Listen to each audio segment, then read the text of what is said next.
መለሰ የጌታ ሰው ወረድክ በቃ በነጻው ነው። እሺ ጥያቄሽ ምንድነው? ኡስታዝ ነው ሶሪ ጫጫታ ውስጥ ነኝ። ኡምራ ለማድረግ ፈልጌ ነበርና እኛ ሰለምቴዎች ያው እናት አባት ምናምን ሪፕሬዘንታቲቭ ስለሌለን ከጓደኞቻችን ጋር መሄድ እንችላለን። ከባሉካሽ ጋር አግቢና ከባሉካሽ ጋር አብረሽ ትሄጃለሽ። እሺ አሜን።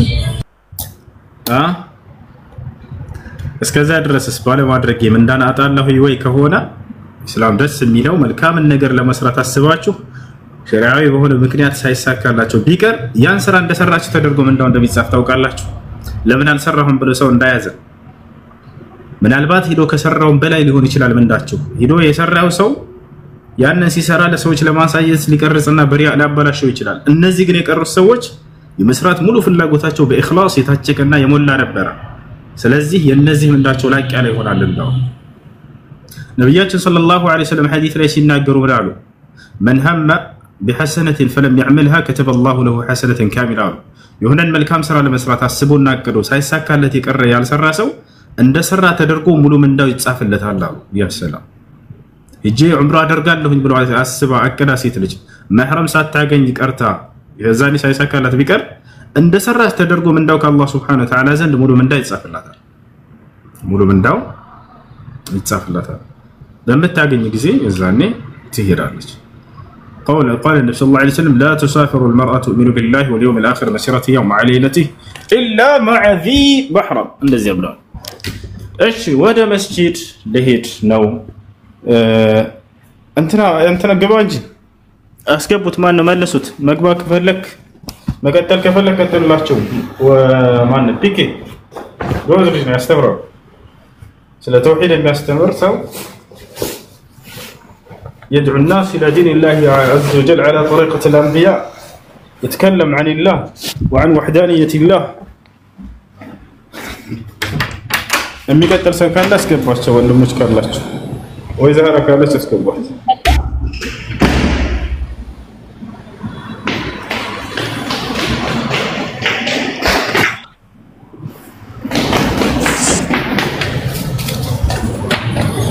أذان يوطا سو ያቀኝ አልጨረስኩም ነበር። እሺ ጥያቄ ምንድነው? እዚህ ጋር ደግሞ ብዙ አባዮች አሉና መንቀጠለ ዋሃቢ የደኸል ጀነ ይላሉና ከነሱ ጋር ብሬ ብሰግዳቸው ምናምን ይስግዳሉ አይቻልም። ላስረክ መንቀጠለ ዋሃቢ የደኸል ጀነ ረክ እሺ ምናልባት ጫት ቅመው ሊሆን ይችላል ተናገሩት አውፍ በላቸው። እሺ ሰው ሲመረቀን የሚናገረው ነገር አዳዲስ ሐዲሶችን የፈበረኩ ነው። መንቀተለው ቢደخل الجنه ራዊ ማኑ ዘጋቢው ማኑ በላቸው።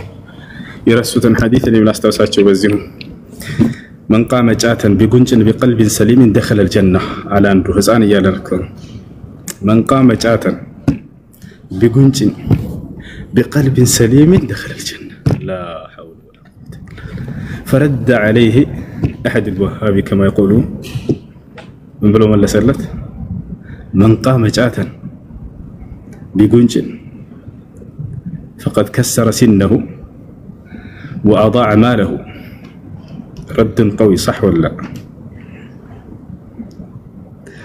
ان الله المستعان ጫት መቃም ወደ እብደት ይወስዳል። ነገራችን ላይ ይዛኔ በአላህ ላይ በመልእክተኛው ላይ በሙስሊሞች ላይ የሌሉ ቅጥፈቶች ውስጥ እንዲገባ ያደርጋቸዋል። አላህ ይምራቸው። እሺ ያ ቀመር ትያቀልሽ? አው ኡስታዝ የሃይ ስኩል ተማሪዎች ነንና ላንች ታይም ላይ ከሰዓት ምሳ ሰዓት ላይ ሰላት እንድንሰግድ ተፈቅዶልን ነበር እና ዘንድሮና አምና ላይ እኛ ዘንድሮ 11ኞች ነበር 11ኛ ክፍል ነበርና ዘንድሮና አምና ላይ የተወሰኑ ጉድለቶች ታይተው ነበር። ሙስሊሙ ተማሪ ላይ ሰላት ብለው ወጥተው ቤታቸው ሄደው ምግብ በልተው ይገባሉና የተለያዩ ጥፋቶችን የሚያጠፉ ነበሩና ሰልፍ ላይ ምን ተባለ? ሰላት ትከለከላላችሁ እንዲምታርጉ ተማሪዎች ሁላችሁ ሙስሊሞች እንከለከላለን አሉ። የክርስቲያን ትምህርት ቤት ነውና የምንማረው። ከዛ አምና ላይ 11 እያለን እኛ ሲኒየሮች 12ቶች ስላልነበረን መቆጣጠር አልቻለም። ቀጣይ ግን ግዴታ የመቆጣጠር ግዴታ አለብንና ፕሮፖዛል ለማስገባት ወሰንን ኡስታዝ። እና ምን አለ ዋናችን አይ እንደዚህ አይነት ጉድለቶች የሚታዩ ከሆነ ሰላት እንከለክላለን ሙሉ ለሙሉ ታቆማላችሁ አሉ። እና እኛ ፕሮፖዛላችን ላይ ቅጣት ለማስገባት አሰብንና አሁን እንደዚህ የሚያደርጉትን ተማሪዎችን ለተወሰኑ ሰዓታት ሰላት ልንከለክል ለሳምንት ወይ ምናምን አሰብን እና እኛ እንጠየቅበታለን ኡስታዝ። ሶላት መከልከል ተገር ለማይሆን ጥያቄሽን በደንብ ባልደረብ ማለትም እነዚህ ማይሆን ተግባራቶችን የሚያደርጉ ተማሪዎችን ሰላት ብንከለክላቸው ለተወሰነ ሰዓታት ለተወሰነ ሳምንት ወይ ለአንድ ሳምንት ወይ ምናምን እንጠየቅበታለን። አላሁ አክበር አላሁ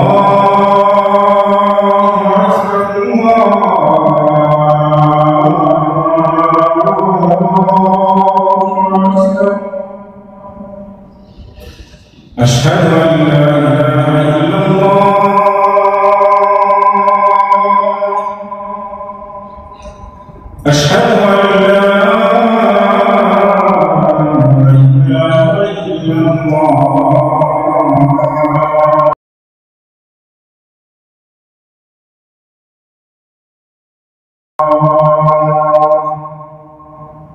أشهد أن محمدا رسول الله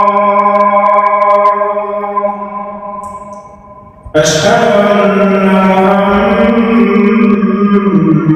رسول الله حي على الصلاة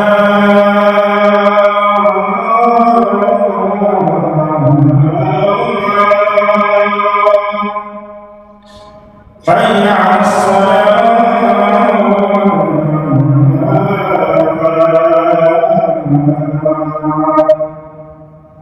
حي على الفلاح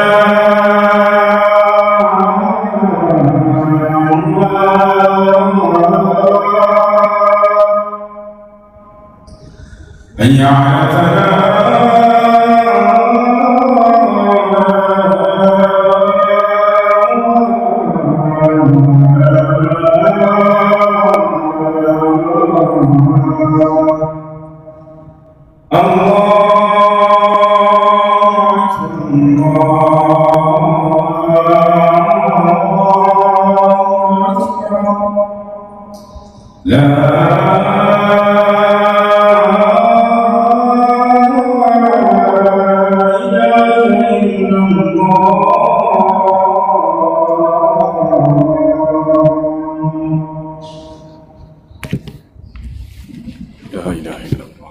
اللهم صل وسلم على نبينا محمد اللهم رب هذه الدعوة والصلاة القائمة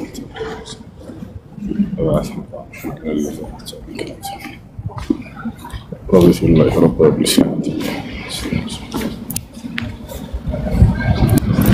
እሺ ምን ነበር እርሱ ወጣለች መሰለኝ እና ሶላትን አትከልክሏቸው።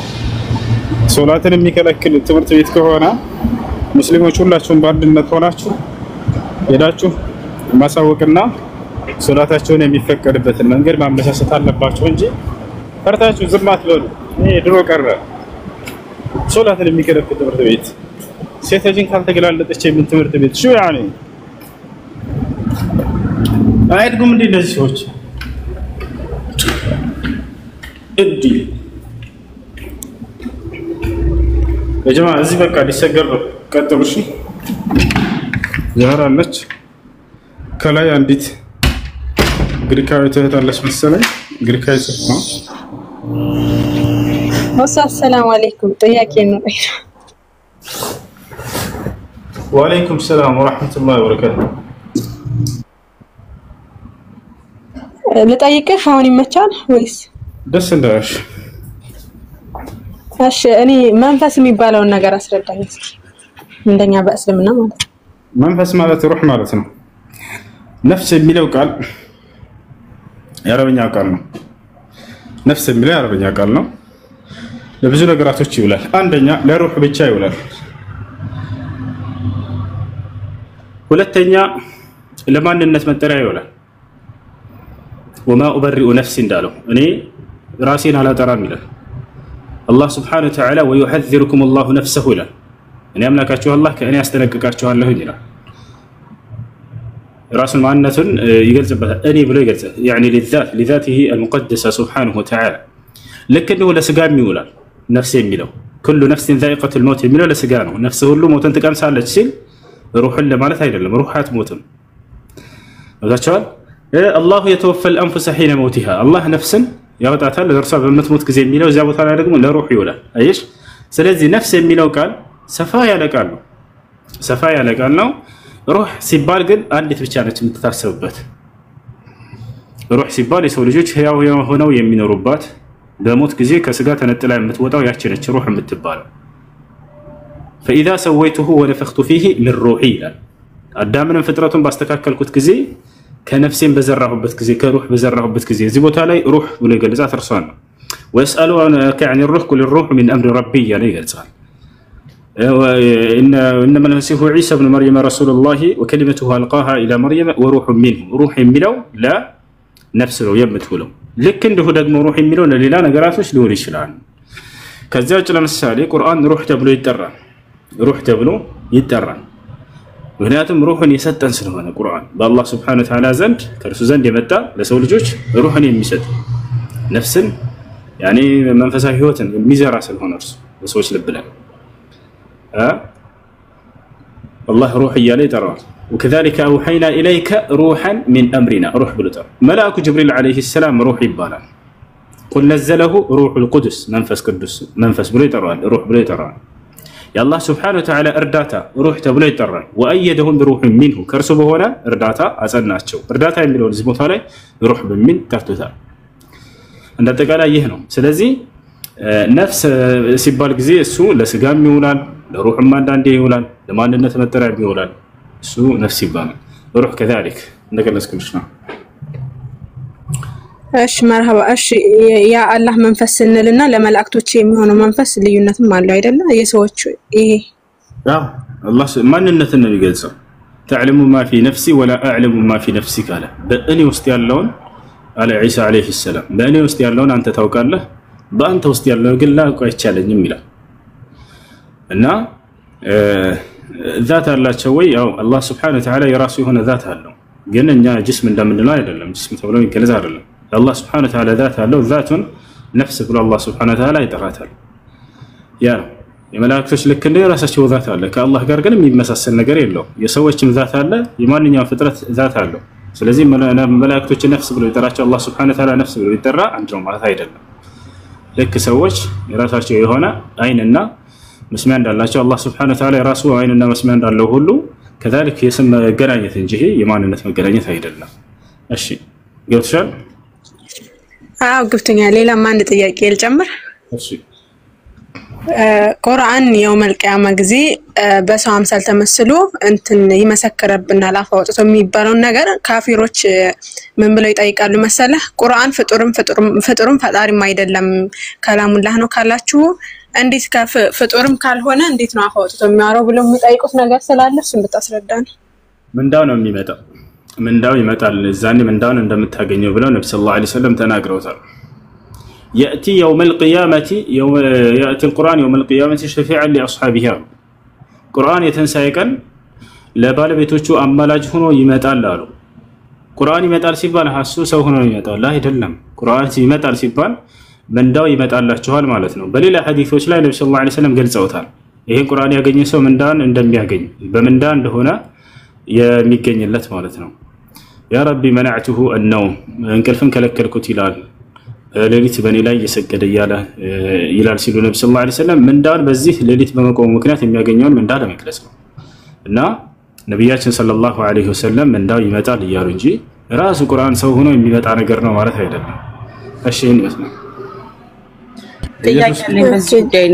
ኢየሱስ ጉዳይ ነው ትናንትናም የጠየኩ ነበር ቆይ ኢሳ አለይሂ ሰላም እናቱ ለምሳሌ መርየምና ኢምራን ከሰው ነው አይደል እናቷ አባቷ ተብሎ ይጠራል ኢሳ አባት የለውም እንላለን ግን ሚንዋይል ሩህ ጅብሪል መንፈስ ነው ካለ ከሱ እንደገና መንፈስ ነፋበት ከተባለ እሱ ፕሬግናንት ስትሆን ሶ ሃፍ ሂውመን ሃፍ መንፈስ ነው ማለት እንችላለን ኢሳን?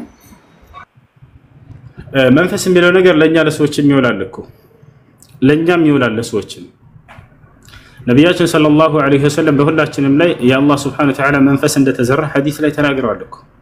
አደም ዐለይሂ ሰላም በመንፈስ ነው የተፈጠረው እያለ ቁርአን ይናገራል እኮ። ፍጹም መንፈስ ፍጹም ሰው ነው ማለት እንችላለን ወይ? ላ ሰው ልጅ ሰው ማንኛውም ዒሳም ሆነ ማናችንም ነፍስ አለን ሩህ አለን የተፈጠርንባት ማለት ነው። ገብታችኋል አይደል? ስለዚህ ዒሳ ዐለይሂ ሰላም ከአላህ Subhanahu Wa Ta'ala በሆነ መንፈስ ተፈጠረ ማለት ነው። ታዲያ እሱን ለይቶ ለምን አስፈለገ? እሱ አልተለየም አደምም በመንፈስ ተብሏል ነው አላህ ቃል በቃል በቁርአን ላይ ሲናገር فإذا سويته ونفخت فيه من روحي ይላል። ኦኬ ማስረጃ ሳየን እያለ ነው ላሳያችሁ። አዳም ራሱ በመንፈስ ነው የተፈጠረው ከእኔ በሆነ መንፈስ ፈጠርኩት እያለ አላህ ይገልጸው ላሳያችሁ። ዒሳ ብቻ ሳይሆን አዳም። ለዚህ ነው አምላክ አላህ የአዳምና የዒሳ አፈጣጠር ከእኔ ዘንድ አንድ ነው የሚለው ሁለቱም በቃልና በመንፈስ ስለተገኘ ነው። አሁን ላሳያችሁ ማስረጃ። አዳም ራሱ ከአላህ በሆነ መንፈስ ነው የተፈጠረው ቅዱሳን። ለምንድን ነው እነሱን መንፈስ ማለት ያስፈልገው ታዲያ በግልጽ ከተባለ ወደሱ እንመጣለን። ምክንያቱም ያለ አባት ስለተፈጠሩ ሁለት። አሁን ላሳያችሁ አደም ዐለይሂ ሰላምን በመንፈስ ብሎ አላህ Subhanahu Wa Ta'ala ሲገልጸው ላሳያችሁ። ያው ፍጥረትን ባስተካከልኩ ጊዜ ይላል ስለ አዳም እየተናገረን አላህ Subhanahu Wa Ta'ala ፍጥረቱን ባስተካከልኩና በውስጡ ከመንፈሴ በነፋበትን ጊዜ ለእርሱ ሰጋጆች ሆናችሁ ውደቁ አልኳቸው ይላል። ያው አያችሁ አይደል? ስለዚህ አደም ዐለይሂ ሰላም ከአላህ Subhanahu Wa Ta'ala በሆነ መንፈስ ነው የተፈጠረው ከመንፈሴ ብሎ ገለጸው። እና መንፈስ የሚለው ነገር ሩህ ነው አዲስ ዓለም። ስለዚህ ሩህ ደግሞ ሁላችንም የተዘራችልን ነገር ነች። ዒሳም ልክ እንደዛች አይነት ሩህ ነው። ዒሳም አደምም ሁላችንም። እነርሱ ግን ሩህ የሚለውን እነርሱ ለየት አድርጎ መግለጽ ያስፈልገው አላህ Subhanahu Wa Ta'ala ሁለቱን ያለ ወንድ ግንኙነት በመንፈስ በነፍስ ስለፈጠራቸው በመንፈስ ስለፈጠራቸው ለዚያ ነው ሩህ መባል የፈለገው። እና ስለዚህ አደምም ዐለይሂ ሰላም እኛም ሁላችንም ሩህ ያለን ያለ ሩህ የሚኖር የለም። እሺ አደም የፍጥረት መጀመሪያ ነው። አንተ ደግሞ የፍጥረት መጨረሻ ነህ። እሺ ሰዋት እና ምን ይሁን አንተም ሩህ አለ። በጣም የሚገርመው ደግሞ ክርስቲያኑ ወገናችን ኢየሱስ ክርስቶስ ህይወትን ተቀብሎ ነው አይደል? ህይወትን ተቀብሎ አምላክ ነው ብለህ ታምናለህ። አብ በራሱ ህይወት እንዳለው ሁሉ ወልድም ህይወት ይኖረው ዘንድ ሰጠው ይላል። ያ ሰላም ህይወት የተሰጠው አካል አንተን ህይወት ማን ነው የሰጠህ ብለህ አምላክ ለኢየሱስ ክርስቶስ ህይወትን የሰጠው ማን ነው? አምላክ። ታዲያ ልዩነታችሁ ምንድነው? ራስህን ለምን አታመልከው? እሺ ሶላት ልገባ ነው ልሄድ ነው። እሺ ልጅ ተቀጥሉላችኋላችሁ ቀጥሉ። የሆነ ርዕስ አንሱና ሰላም ነፍሲ። ሰላም አለይኩም ወራህመቱላሂ ወበረካቱ። ወአለይኩም ሰላም ወራህመቱላሂ ወበረካቱ። እሺ ጥያቄ ያላችሁ ካላችሁ ግቡ።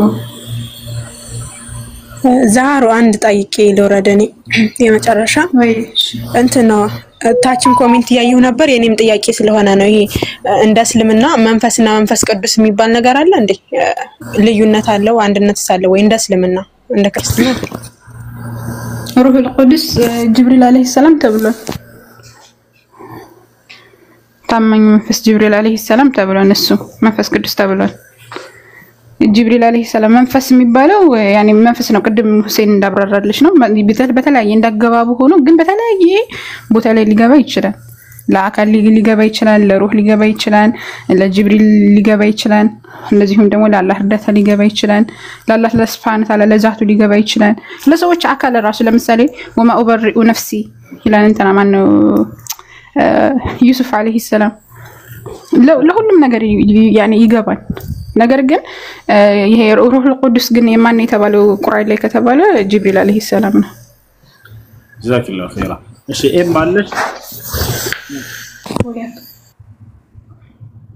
ማለት አዎ አይለ ሰላም አለይኩም ወራህመቱላሂ ወበረካቱ። ወአለይኩም ሰላም ወራህመቱላሂ ወበረካቱ። ደህና ሁሱ አልሐምዱሊላህ።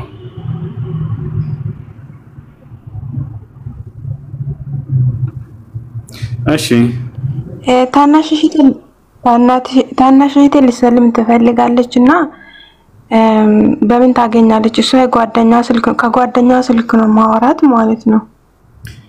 ማግኘት በጓደኛ ስልክ ነው። ሳውዲ ነው ያለችው።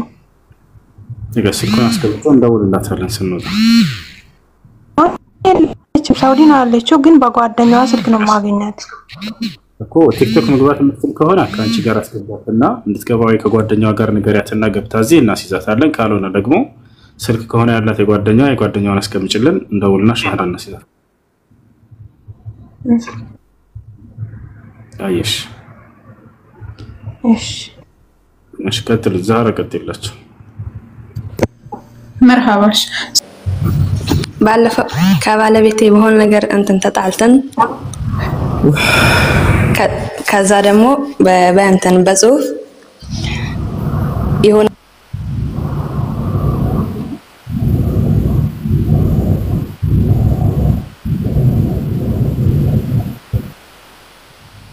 አይሰማም። ለባርቶ ነው ድምፅሽ። አሁን ቀጥል ቀጥል። ድምፅሽ ተቋርጦ ነበር።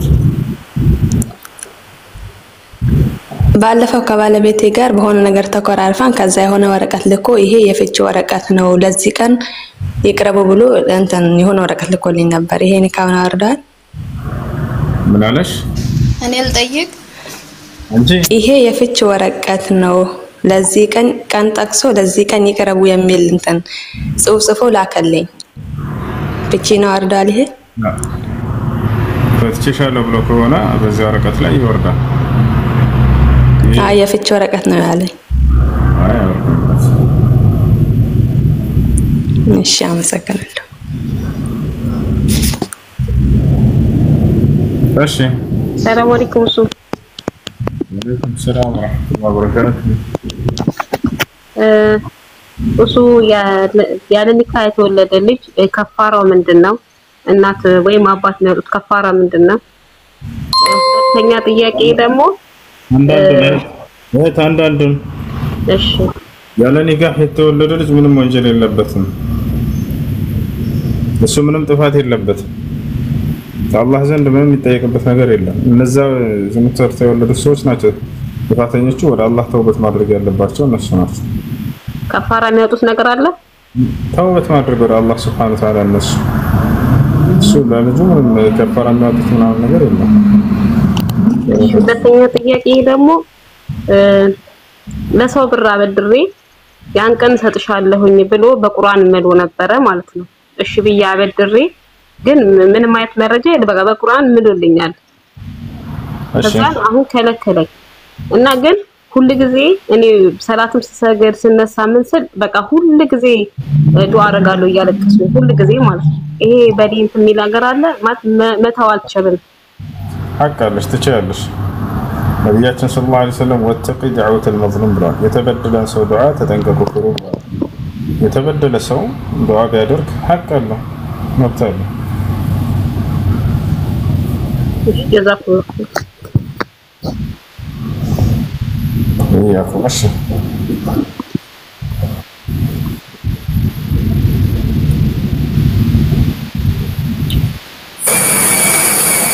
ሰላም አለይኩም።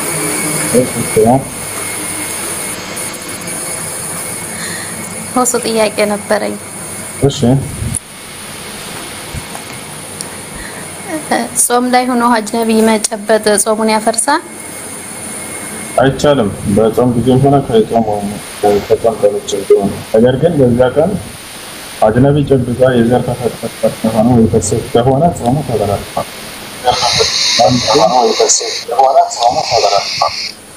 ያን ጾም ቀባ ማውጣት አለበት። ሁለታቸው የመፈታሸቱን ተጥሎ ከፈራ አለባቸው ወይላ የለባቸውም። ተውበት ማድረግ አላህ Subhanahu Wa Ta'ala ከዛን ያን አንድ ቀን ብቻ ቀባ ያወጣል እና ያን ቀን ታዲያ ጾማቸው በዚያ ስለተበላሸ መብላት ይችላሉ? ዳካንም መብላት አይችልም። ተጣበላ በመጥቶ ተስተማታ ድረስ በዚያ ሁኔታ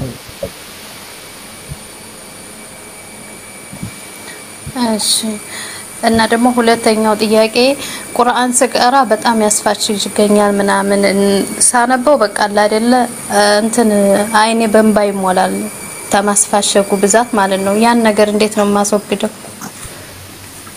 ቁርአን የሚያፋሽጉ የሚያፋሽጋቸው ሰዎች ልክ እንዲሁ ሶላት ሲሰግዱ የሚያፋሽጋቸው እንቅልፍ የሚለቅባቸው ጋይነ ሰዎች አይነናስ ሰዎች አይን ሊኖርባቸው ይችላልና ከቁርአንን ያስቀሩ ሸሪዓ ይፈስ ከቁርአንን ያስቀሩ እሺ የመጨረሻው ጥያቄ ወስዋስ ውስጥ ለምሳሌ ተስፋ መቁረጥ ምናምን በቀደር ምናምን እና ደግሞ ራስን ለማጥፋት ወስዋስ ውስጥ መግባት ይሄ ወንጀል ነው ተዛስ ነገር እንዴት ነው የምወጣው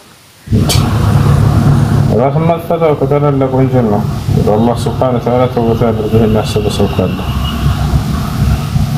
ነፍስን ራስን ማጥፋት የጀሃነም ያደርጋል ይሄ ለታውቁ ይገባል ነብያችን ሰለላሁ ዐለይሂ ወሰለም ወቀተለ ነፍሱሁ فهو في النار አሉ ራስን ያጠፋ ሰው የጀሃነም እሳት ነው ብሎ ተናግረው ቀልድ አይደለም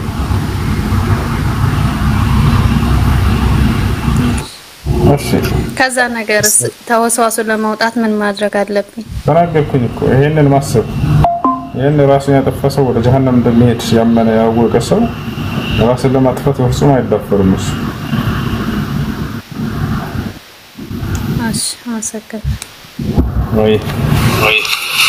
السلام عليكم ورحمة الله وبركاته. عليكم السلام ورحمة الله وبركاته. جنة استجابة وير الكريستيان لجنا كومنت لا جابير أدمنا ديوانا بجنة استبالنا مستقر قوان راح لا يرلا نيجي بكريستينا بالنا مستقر قوان راح بجنة ما نسمع كذا جيتا أسو ماشي يا حسين نديتنا السلام نو الحمد لله ما حكم تكفير الأحباش علماء الأحباش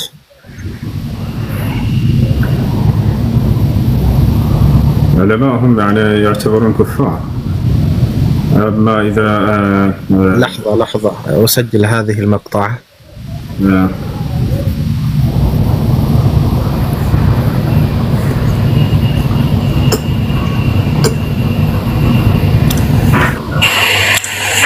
السلام عليكم ورحمة الله وبركاته.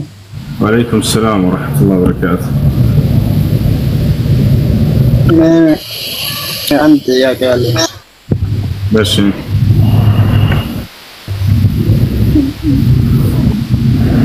ساوث أفريقيا نمر. يالون. تجارة من عمين لسه نشأت علينا. أنت تجدد. تجارة እንሸጣለን እና እኛ ሙስሊም ነን ግን እንደ እናደርጋለን ለሰው ነው የምንሸጠው ከተቀጠረ ነው የምንሰራው አይቻልም حرام ነገር እስከሆነ ድረስ አይቻልም አይፈቀድም ነብያችን ሰለላሁ ዐለይሂ ወሰለም ان الله اذا حرم شيئا حرم اكل ثمنه الله አንድ ነገር حرام ካደረገ የዚያን ነገር ነው ዋጋ መብላትን حرام አድርጓል ብለዋል تجارة حرام لما هو من ترتيبه إذا كنت لا لك هذا مستناقر الشيخ ابن عثيمين رحمه الله تعالى الشيخ عبد العزيز بن باز رحمه الله تعالى الشيخ الألباني رحمه الله تعالى الشيخ الفوزان والشيخ ربيع المتكلم الذي كل تعالى لك علماء سلسلة تجارة طريقه حرام من تناقر لا يجوز بيعه ولا شراؤه ولا التجارة فيه ولا تدخينه كذلك كما قال ابن عثيمين رحمه الله تعالى تجارة مشيتم مجزاتم ما جاسم برسون الدين من الجرم ما يتشالم بلو فتوى ستار لأنه مضر لصحة الإنسان كل ما كان مضر لصحة الإنسان فإنه محرم بنص كتاب الله عز وجل ونص حديث النبي صلى الله عليه وسلم يقول سبحانه وتعالى ولا تقتلوا أنفسكم إن الله كان بكم رحيما وقول سبحانه وتعالى ولا تلقوا بأيديكم إلى التهلكة وأحسنوا إن الله يحب المحسنين ولقول سبحانه وتعالى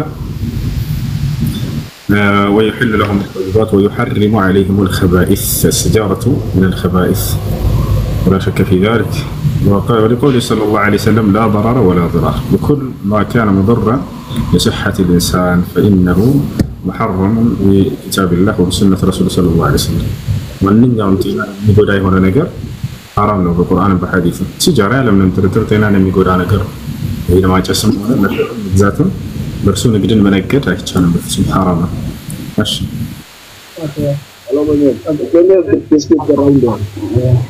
እዚህ እኮ ማለት ነው እዚህ ሀገር እኮ ብንወጣም ሌላ ስራ እንፈልጋለን ስልን ሁሌ ቦታ እኮ ሲጋራ እኮ ይኖራል ሁሉም ሰው እኮ ሲጋራ ይኖራል ምን እናረግ እሺ እንግዲህ ሌላ ስራ ሐላል የሆነ ስራ መፈለግ ነው حرام ስራ ውስጥ ቢባል ለምን ሰላቱም እንደዛው መግሪብና ኢሻ እኮ ሌቦች እኮ ስለሚበዙ መግሪብና ኢሻ ተቀልለን ነው የምንሰግደው እዚህ ሀገር ውስጥ። ኦኬ እሱም እንዲሁ ሶላት الجماعه በወንድ ልጅ ላይ ግዴታ ነው። በአካባቢያችሁ መስጂድ ካለ ሄዳችሁ መስጂድ መስገድ ግዴታ ነው። ነብያችን ሰለላሁ ዐለይሂ ወሰለም ሐዲስ ላይ من سمع النداء فلم يأتي إلى المسجد فلا صلاة له إلا من عذر والعذر هو المرض والخوف ብሏል። ያዛን ድምጽ ሰምቶ ወደ መስጊድ በመሄድ ሶላት الجماعه ያልሰገደ ሰው ሶላት የለውም ማለት። ስለዚህ እንደዚያ ነው። ስራቸውን ስትሰሩ ጊዜ ከዲናቸው ጋር በማይጋጭ መልኩ መሆን አለበት። ለአጭር ህይወት ብለን የዘላለማዊ ህይወታችንን ቤታችንን አኺራችንን ማበላሸት የለብንም። ዲናችን ጋር የሚጋጭ መሆን የለብንም። ስፓርታከስ ኢንሻአላህ እዛ ጋር እንወጣለን ኢንሻአላህ ያርጉልኝ ማግዛብሽ ሰማን ልቀጥል አሁን ጥያቄውን የቀደመውን ተፍሲል ስፓርታከስ አላህ ሚውተን አንሳ ገብተህ ሚውት አደረክ ኮሜንት ላይ እኔ ኮሜንት አይችላልም እሺ ሚውት አድርጋለሁ እሺ ቀጥል አይዋ በዚህ ዘመን አብዛኛው ሰዎች መግሩር እየሆኑ ስለሆነ በእነዚህ አህባሾች እነሱ ጋር ሙናዘራ በማለት ጊዜያቸውን እየፈጁ ያሉ ሰዎች አሉና ሁክማቸው እንዴት ነው? አሁን ለምሳሌ ሙቀሊዶቹም አይናድ እያደረጉ ነው ያለው ተከታዮቹ አውቀው ጥሜት ላይ እየወደቁ እየተነገራቸው ያለ ያንን ነገር ስህተት አድርገው አያውቁትም አይወስዱትም እና ሁክማቸው ምንድነው የምናረጋቸው እነዚህ ሰዎች? لا شك أن عقيدة الأحباش عقيدة كفرية وقبورية والتعطيل لصفات الله عز وجل وكل هذه العقائد تعتبر كفرا عند أهل السنة والجماعة فمذهبهم فيما يتعلق بالصفات مذهب التعطيل كما قال الشيخ الألباني رحمه الله تعالى الأحباش معطلة يفتشون جهنا ويؤولون الصفات الواردة في الكتاب والسنة على غير التأويل المعروف عند السلف الصالح وينكرون صفة الاستواء وغيرها من الصفات الواردة في كتاب الله عز وجل وفي سنة رسول صلى الله عليه وسلم وعندنا قاعدة عند أهل السنة والجماعة وهي كل من نفى صفة واحدة ثابتة لله في الكتاب والسنة فهو كافر لأنه مكذب الصفة لأنه مكذب. هذه مسألة خفية أم جلية يا شيخ؟ لأن بعض العلماء يفصلون في هذه المسألة أن مسألة الصفات مسألة خفية لا تعرف عند العامة أما هي تعرف عند الخاصة وعند العلماء. فصل لينا أهم مسألة وقبينا وجمرنا من ناقر اللتي مسألة أن ناقرنا كسوش زندر باعتبار المعتقدين لهذه العقائد الفاسدة ودلنسون هي لنا الناس الذي يهين الله سبحانه وتعالى البحري بكت كفر دون كسلف وسند قلصنا نتاچنا الله يها عندك علي اتباعوا تشوت انديت ናቸው የዚህ አቂዳ ባለቤቶች ከተባለ ዑለማهم لا شك انهم يحكم عليهم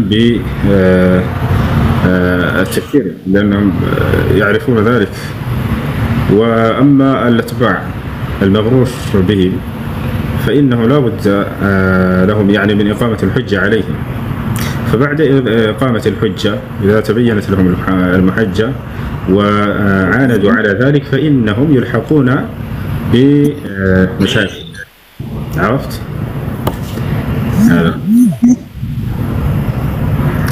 ماشي. وهل من لم يكفرهم أو من كفرهم يسمى تكفيرا أو يعد من التكفير؟ طيب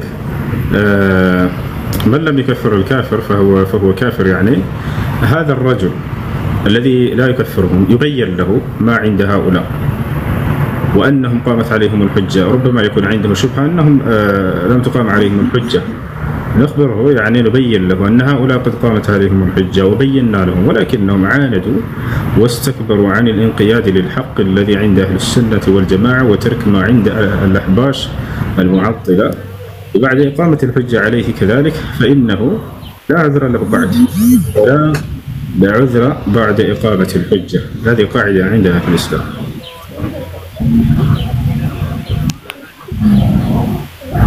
نعم كريم لا يالسيش قرآن قرأت شلال لشوي قداي بعلمش مراكل بدو أكتب له ወረቀት ስላለች ሞባይሉን ይዛለች የወረቀቱን ቁርአን በጨርቅ ወይንም በጓንት ይዛ መቅራት ትችላለች። ያለ ጨርቅ ያለ ጓንት ግን ይዛ መቅራት በፍጹም አይቻልም። ይሄ ነው። እሺ ሰላም አለይኩም ሁሱ ወአለይኩም ሰላም ወራህመቱላሂ ወበረካቱ مرحبا جزاك الله خيرا حفظك الله ወያክ ሁሱ ጓደኛ ኢትዮጵያ ተሳፍራ ነበር ማለት ነው። ወደኝ ሳትነግረን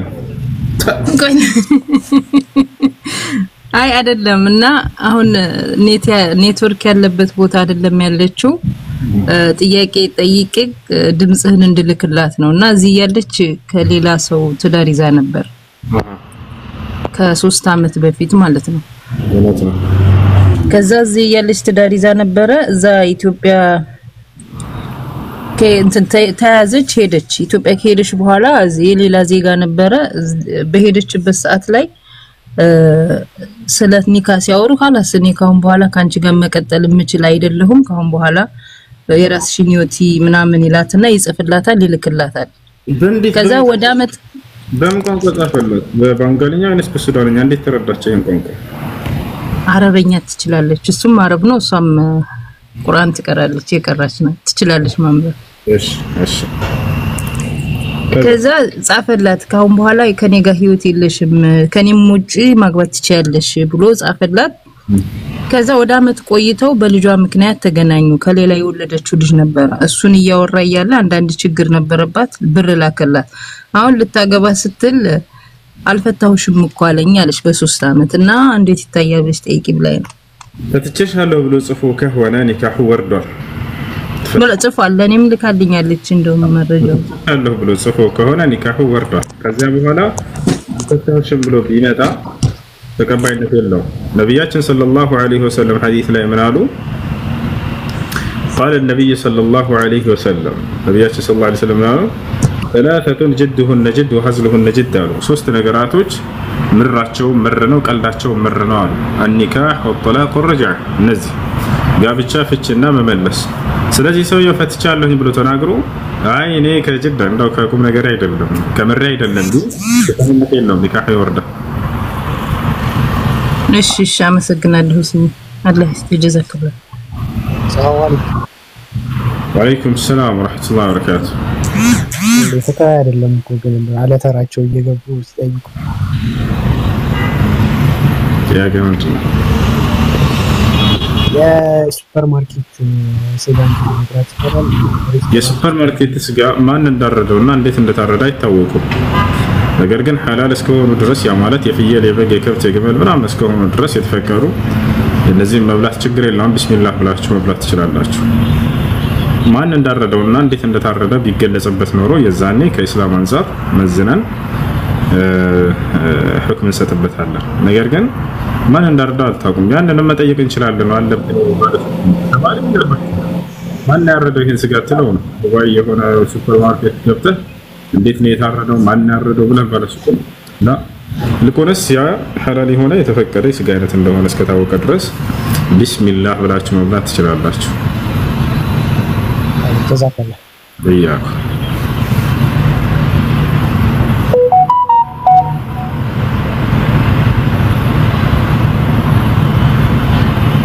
ያቀለ ገጥ ሰላም አለይኩም وعليكم السلام. ሰላም አደርኩ ሁሴን። ደህና አልሐምዱሊላህ አልሐምዱሊላህ።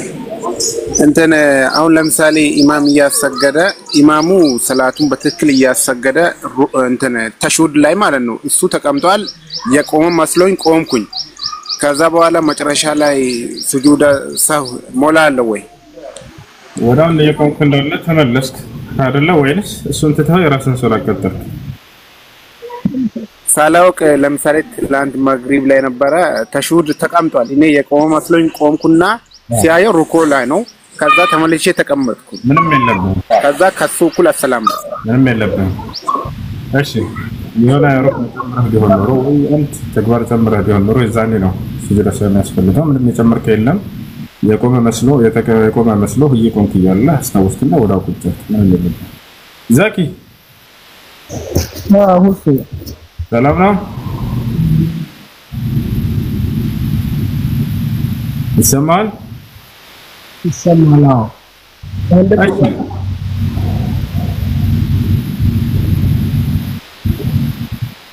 እሺ ጥያቄ አለ?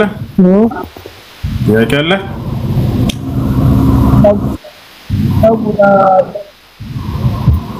ምን አልከኝ? ድምፅህ አይሰማም። ፀጉር መቆረጥ ሐራም ነው አይደለም? አበላልጦ ኮሜንት ላይ ብለህ ነበር የጻፍከው። ያንን ቪዲዮ ላይ ነው የጻፍኩት። እንዲህ ብለህ የጻፍከው። እሺ ለማንኛውም نهى رسول الله صلى الله عليه وسلم عن القزع يالله ملكتنيا نبي صلى الله عليه وسلم كقزع كالكلوع قزع مالت من مالتنا قال الإمام النووي وغيره من أهل العلم القزع معناه حلق الشعر بعضه وترك بعضه صقرن كافلون لجت تدرقو من لتدرقو كافلون ماتوا يهي قزع نوار حكم من دنو مكروه نو يتطلعنا ስለዚህ ግማሹን የፀጉርህን ክፍል መልጥ አድርገህ ግማሹን መተው ይህ መክሩህ ማለት ነው። አይ ቀጥሉ። ጥያቄ አለ? ሌላችሁ ነው የትላንቷን ግልጽ አድርግልኝ። መሬት ኮንትራት ተገዝቶ መጨረሻ ላይ አመቱ ካለቀ በኋላ ብሩ እንዴት ነው የሚሆነው? ይመለሳል ወይስ ግማሹ ነው የሚመለሰው? የማይመለስም ለባለ መሬቱ ተጠቃሚ ይሆናል እንጂ ገንዘቡን ለምሳሌ ሰውየውን ለአንድ አመት ያክል 10 ሺህ ብር ገዛችሁት 100 ሺህ ብር ገዛችሁት እንበል 100 ሺህ ብር ገዛኸው እንበል ተከራየኸው መከራየት ማለት ነው መሬቱን አልገዛኸውም መሬቱን ልትጠቀምበት ነው የተከራየኸው ስለዚህ ለ100 ሺህ ብር ከተከራየኸው ለአንድ አመት ያክል ከተስማማችሁ በዚህ ለክ ያመቱ መጨረሻ ላይ መሬቱን ትመልስለታለህ ብሩን ራሱ ይጠቀማል ነገር ግን እናንተ የጠይቀው ምን ነበር በአብዛኛው እየተደረገ ያለው ምንድነው 100 ሺህ ብር ይሰጠውና ለክ ከአመት በኋላ ያ ባለ መሬት ያችን 100 ሺህ ብር ይመልሳል ይሄ ምንም አይሆንም አይቻልም ይሄ በደል ነው ግፍ ነው መሬቱንም ተጠቅሞበት ይሄ ባለቤቱ ለክ ከአመት በኋላም ያንን 100 ሺህ ብር አስመልሶ ይሄ ፍጹም አይሆንም እሺ ያንን ገንዘብ ለባለ መሬቱ ተጠቃሚ መሆን አለበት እሺ جزاك الله خيرا الله يطبقك يحفظك الله وياكم مرحبا ያስደርገኝ እስቲ አካውንቴ ተመቷል ባላ ማን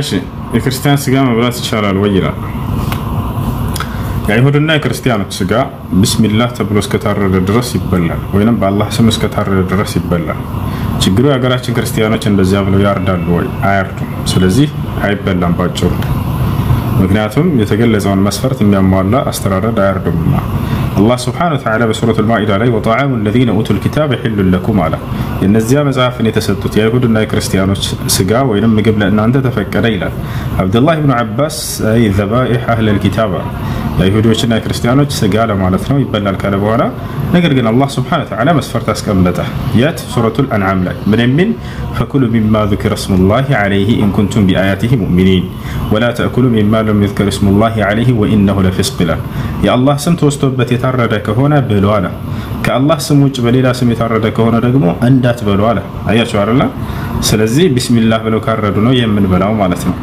لزيه ما سرجا كصحابوش بزي ملكو يتقنزبا عبد الله بن عمر لكن له علي بن أبي طالب ناتج عائشة كذلك من التابعين حسن البصري نطاوس النزي كله يا يهودنا كريستيانوس سجا بسم الله وين بالله سملو كاردوني بيبلاو برا كزاج كهونا غنا يبلا ነብያችን ሰለላሁ ዐለይሂ ወሰለም በዘመናቸው ከነበሩ አይሁዲዎች ጋብዘዋቸው በልተዋል አረንድ ስጋ አርዳ ጋብዛቸው አንዲት ዘይነብ የምትባል አይሁድ ሴት በልተዋል ስለዚህ ያ ምን ብለው ነው የሚያርዱት ከተባለ እስካሁንም ድረስ የአረብ ክርስቲያኖች የአረብ አይሁዲዎች አምላክን አላህ ብለው ነው የሚጠሩት ለዚያ ነው ነብዩ ሰለላሁ ዐለይሂ ወሰለም የበሉት እሺ የኢትዮጵያ ክርስቲያኖች ግን የአምላክን ስም በራሳቸው ጊዜ አውጥተውለታል እግዚአብሔር ብለው የትኛውም ዓለም ላይ የሚገኝ ክርስቲያን የማይቀበለው የማያውቀውን ስም ስለዚህ በዚህ ስም ቢያርዱ አይበላም በስመ አብ ወወልድ ወመንፈስ ቅዱስ ስም ብለው ቢያርዱ አይበላም በኢየሱስ ስም ብለው ቢያርዱ አይበላም ይህ ነው እሺ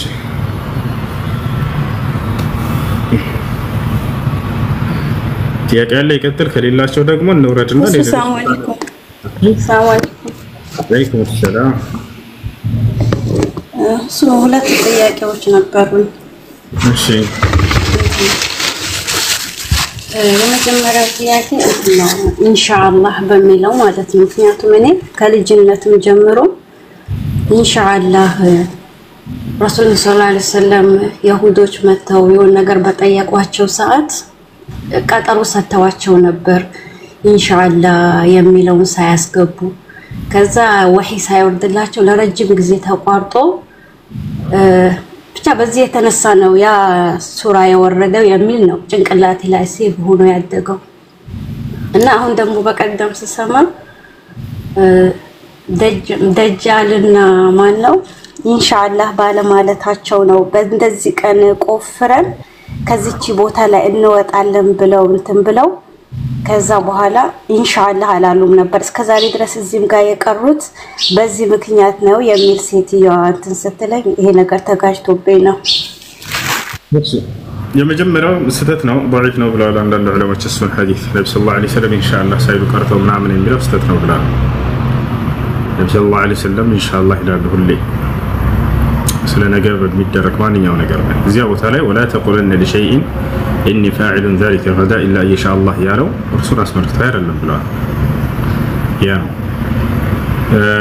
ሌላኛው ምንድነው የጁጅና ማጁጅ የተባለው አዎ እነሱ ኢንሻአላህ አይሉም እስከ መጨረሻ ዘመን ድረስ የዛኔ ኢንሻአላህ በአላህ ፍቃድ ነገን ከፍተዋለን ይላሉ። ከዚያ በኋላ ይከፈተላቸዋል ብለው ተናግረዋል። ትክክል ነው እሱ። ያው አንዳንድ ምንድነው ስለ ነገ ለማድረግ የተነገረው አንድ ነው በእርግጠኝነት እንዲህ አደርጋለሁ ብሎ መናገር የለም ኢንሻአላህ ማለት አለበት ነው።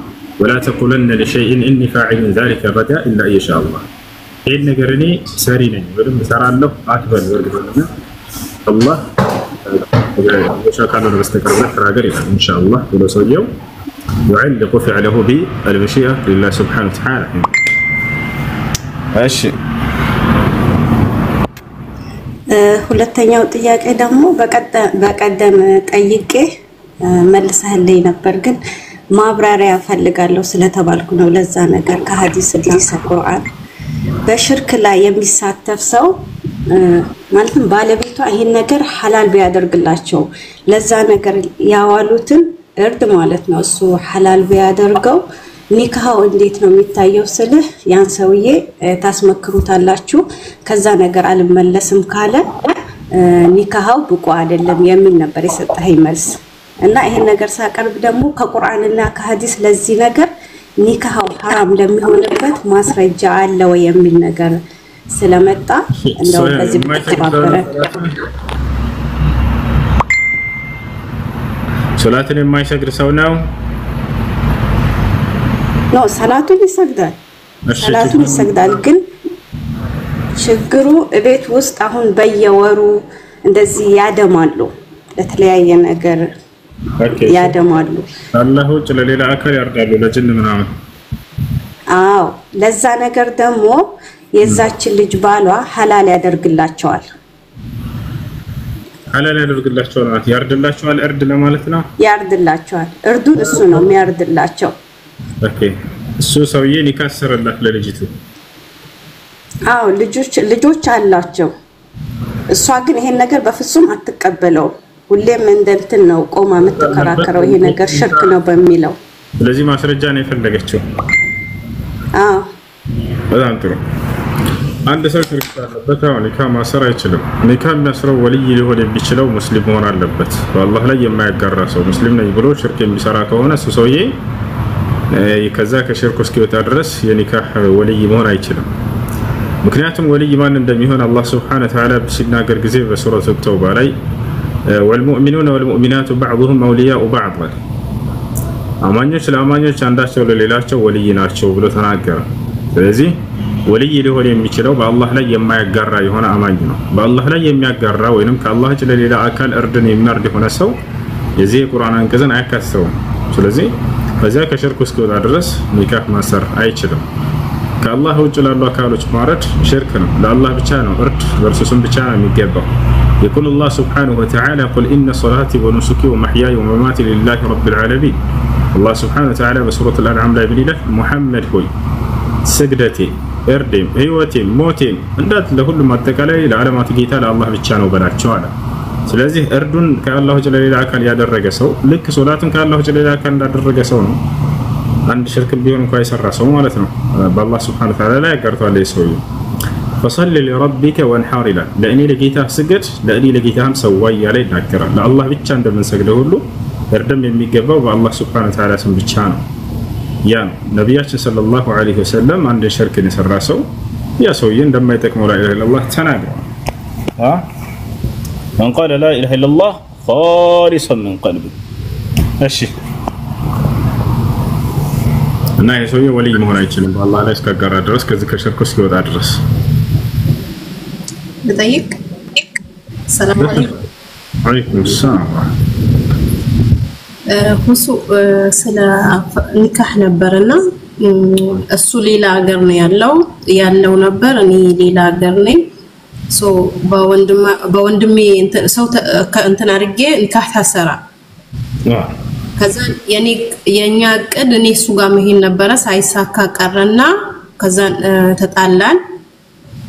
3 ወር ምናምን አልተነጋገርንም። ከዛ ከ3 ወር በኋላ ደውሎ ኒካህ አውርጃለሁ አለ። ከዛ በፊት ግን ኒካህ ሲያስር ማህር ትንሽ ነበር like እኔ የተፈለገውን አህል አልነበረም እንትን ያራው እሱ ግን በኔ በኩል ምን አለ የሆነ ነገር ቃል ገባልኝ ይሄን ሀል አረግልሻለሁ ስትመጪ ግን ለአሁኑ ኒካህ ብቻ እንዲታሰር ይሄን ሀል ተቀበይ አለኝ። ወንድሜን ፈቃደኛ ሳይሆን እኔ ብቻ እሺ ብዬ ተቀበልኩ። ምንድነው ያልሽው ልጅ?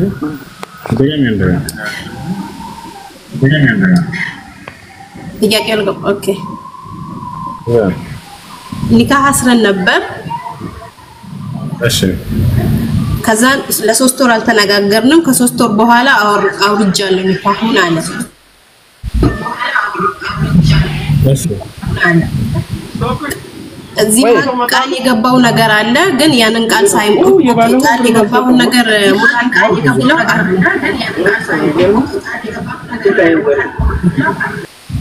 አድሚዎች ሰው አስገብታችሁ የሚረብሽ ቦታ ላይ ወደ አወረዱት። ኒካህ አስረሽ ነበር ከዚያስ ከ3 ወር በኋላ ፍቺ አመጣ። ፈታሽ ፍቺ አመጣ ማለት ፈታኝ ወይ ፈትቼሻለሁ አለ። በቀጥታ ፈትቼሻለሁ አለ። ከዛ ነው ኦኬ እንደዛ ከሆነ ያገባሁን ቃል ሙላልኝ ስለው አይኔ ያገባኝም ማለት ምን ነበር የገባው ቃል? ለጊዜው የመህሩ አልተስማሙም ቤተሰብ መህር የከንትን ያሉት እኔም አልተስማማው ነበር ግን ለአሁኑ ኒካው እንዲታሰር መህሩን አቆዩ እኔ ጋር መተሽ ነው የምትወስጂው አለ። ኒካህ እንደታሰረ ምንም አብራችሁ ሳትኖሩ ፈታሽ እና ስለዚህ የገባውን ቃል እንቢ ያለ የምትይው መህሩና ፍቹ ከሱ ነው የመጣው ካንቺ ከሱ قال الله سبحانه وتعالى وإن طلقتموهن من قبل أن تمسوهن وقد فرضتم لهن فريضة فنصف ما فرضتم إلا أن يعفون أو يعفو الذي بيده عقدة النكاح. الله سبحانه وتعالى بسورة البقرة ላይ ምን አለ? ሴቶችን አግብታችኋቸው አንድም ሳትገናኟቸው ብትፈቷቸው ለእነርሱ ከወሰናችሁላቸው መህር ግማሹን ልትሰጧቸው ይገባል ይቅር ካላሉላችሁ በስተቀር ብሏል። ስለዚህ ዘለቀ ህጊቱን ኒካህ አስራት አንድም ቀን ሳይገናኛት በአየር ላይ ያለ በቃ እኔ ኒካህ አልፈልግም ፈትቼሻለሁ ብሎ ፍቹ ከርሱ ከመጣ ከወሰነላት መህር ግማሽ የመስጠት ግዴታ አለበት። ምናልባት 1 ሚሊዮን ወስኖላት ከሆነ 500 ሺህ ደርሳታል ማለት ነው። ያን መስጠት አለበት ይቅር ካላለችለት በስተቀር ብሏል አላህ Subhanahu Wa Ta'ala። ከሷ ቢሆን ኑሮ ግን ፍቹ የመጣው እኔ አልፈልግም ይሄን ኒካህ ካለች ምንም የምትቀበለው ነገር አይኖርም ነበር። ስለዚህ ግማሽ ይገባሻል እዚህ ይዘሽ ያለ ተቀበዩ። እሺ እሺ ሁለተኛ ደግሞ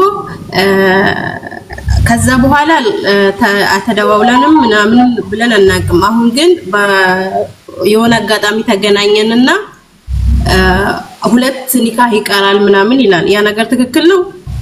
እኔ ደግሞ አይደለም ኦሬዲ ተፈትቻለሁ ነው። በአየር ላይ ያለ ኒካህ የመመለስ ፍላጎት እሷ እስከሌላት ድረስ ምንም እንትን የለባት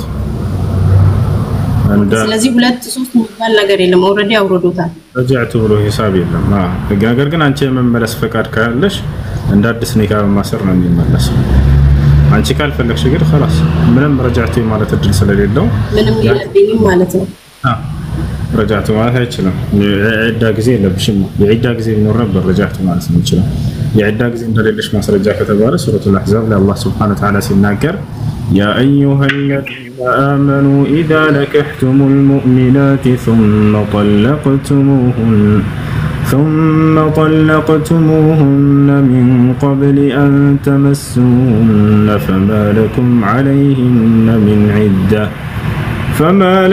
عليهن من عدة تعتدونها فمتعوهن وسرحوهن سراحا جميلا እናንተ ያመናችሁ ሰዎች ሆይ አለ ሴቶችን ኒካህ አስራችሁላቸው አንድም ቀን ሳትገናኛቸው ብትፈቷቸው በእነርሱ ላይ የምትቆጥሩባቸው የዒዳ ጊዜ የላችሁም ማለት ስለዚህ አንድ ሰው የሆነችን ሴት ኒካህ አስሯት አንድም ቀን ሳይገናኛት ፈትቼሻለሁ ቢላት ረጃዕቱ የማለት እድል የለውም خلاص ምክንያቱም የዒዳ ጊዜ የለባትምና ነገር ግን ለመመላለስ ፈቃደኛ ከሆነች እርሷ እንዴት ነው የሚመላለሱት እንደ አዲስ ኒካህ በማሰር ነው የሚመላለሱት ነገር ግን ኒካህ አስረውስ አንድም ቀን ቢሆን ተገናኝቶ ቢሆን ኖሮ ከዚያ ፈትቼሻለሁ ቢላት የዒዳ ጊዜ አለ 3 ሐይድ እስክታይ ድረስ በዚያን ጊዜ ረጃዕቱ ወይንም መልሻለሁ ብሎ የመመለስ እድል ይኖረው ነበር አይሽ እና አሁን ሌላው ጥያቄ ደግሞ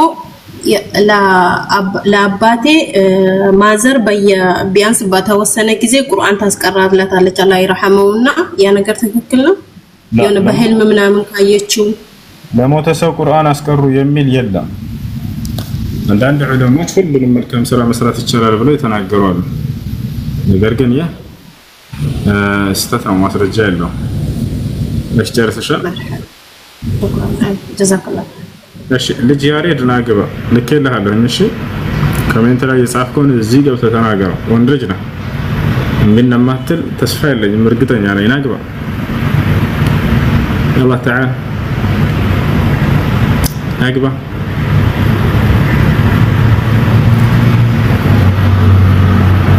جوانج الو ولك الو اشتياك عليك انت السلام عليكم وعليكم السلام እሺ እኔ ጥያቄ አንድ ሰው ከኒካህ በፊት በሐራም መንገድ ግንኙነት አድርጎ መልሶ ደግሞ በሐላል መንገድ ኒካህ አስሮ ሐላል ማድረግ ይችላል እንዴ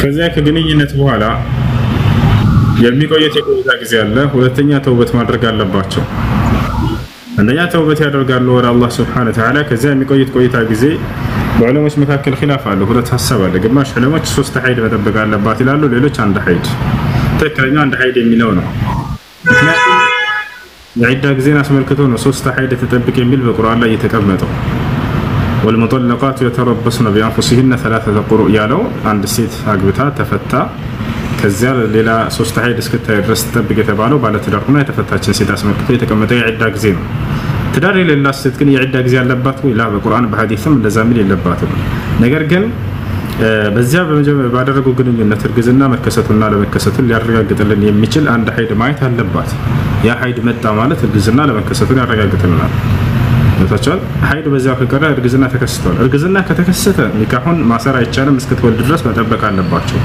ነገር ግን ያ ሐይድ መጥቶ እርግዝና ለመከሰቱን ካረጋገጠልን ስላለፈው ተውበት አድርገው ኒካህ ማሰር ይችላሉ እሺ ሁለተኛ ጥያቄ ደግሞ ሴት ልጅ ኒቃብ ላይ ገደብ አለባት እንዴ አሁን ምሳሌ ትላልቅ እናቶች የ40 የ50 ዓመት እናቶች እንዴት ታያል እነሱን አስመልክቶ አላህ Subhanahu Wa Ta'ala ቁርአን ከሰሩዳ والقواعد من النساء اللاتي لا يرجون نكاحا فليس عليهن جناح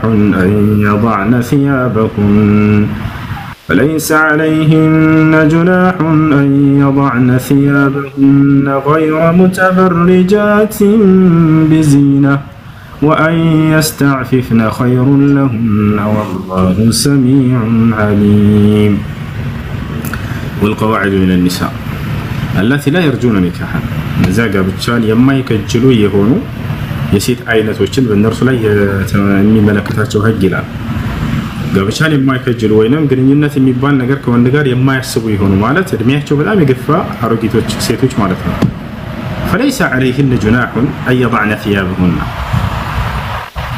እነርሱ የልብሳቸውን ወይንም ደግሞ ይህ የመሸፈኛ ልብሳቸውን ብለን እንጥራው እርሱን ቢያስቀምጡት ወይንም ቢጥሉ በእነርሱ ላይ ምንም ወቀሳ የለባቸው ወንጀል የለባቸው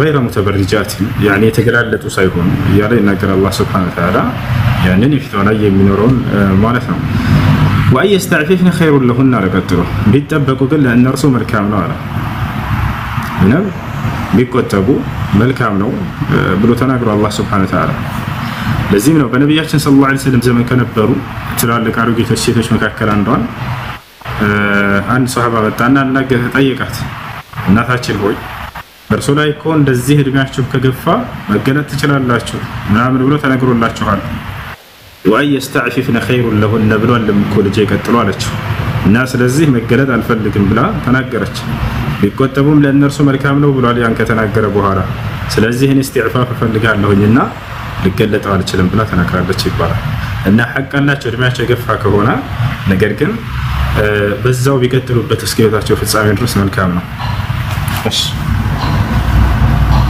السلام عليكم وعليكم السلام ورحمة الله وبركاته قدم يوم نجر ستاورو سماهنا يا مصحفت اليوم أهل لكم الطيبات وطعام الذين أوتوا الكتاب حل لكم وطعامكم حل لهن لا لا نعم المايدة يعني شيء الناس مياردو سجا حلال كونا أهون مياردو كريستيانو يدمو من الناس الناس የመጽሐፍት ሰዎች ናቸው አይደል እነዚህ ወይስ ቁርአን ከወረደ በኋላ መጽሐፍት የሚባል ነገር የለም የተበረዘ መጽሐፍ የሚባል ለማንኛውም የመጽሐፉ ሰዎች ይባላሉ ወይ አዎ ይባላሉ ያ መባሉ ሳይሆን ቢስሚላህ ብለው ማረዳቸው ነው ዋናው የመጽሐፍ ሰዎች ይባላሉ ወይ በአሁን ጊዜ ያሉት አዎ ይባላሉ የካዱት የመጽሐፍት ባለቤት አይነቶች ይባላሉ በቀደምቶቹን በነብዩ ሰለላሁ ዐለይሂ ወሰለም ዘመን ድረስ የነበሩ የመጽሐፍ ባለቤቶች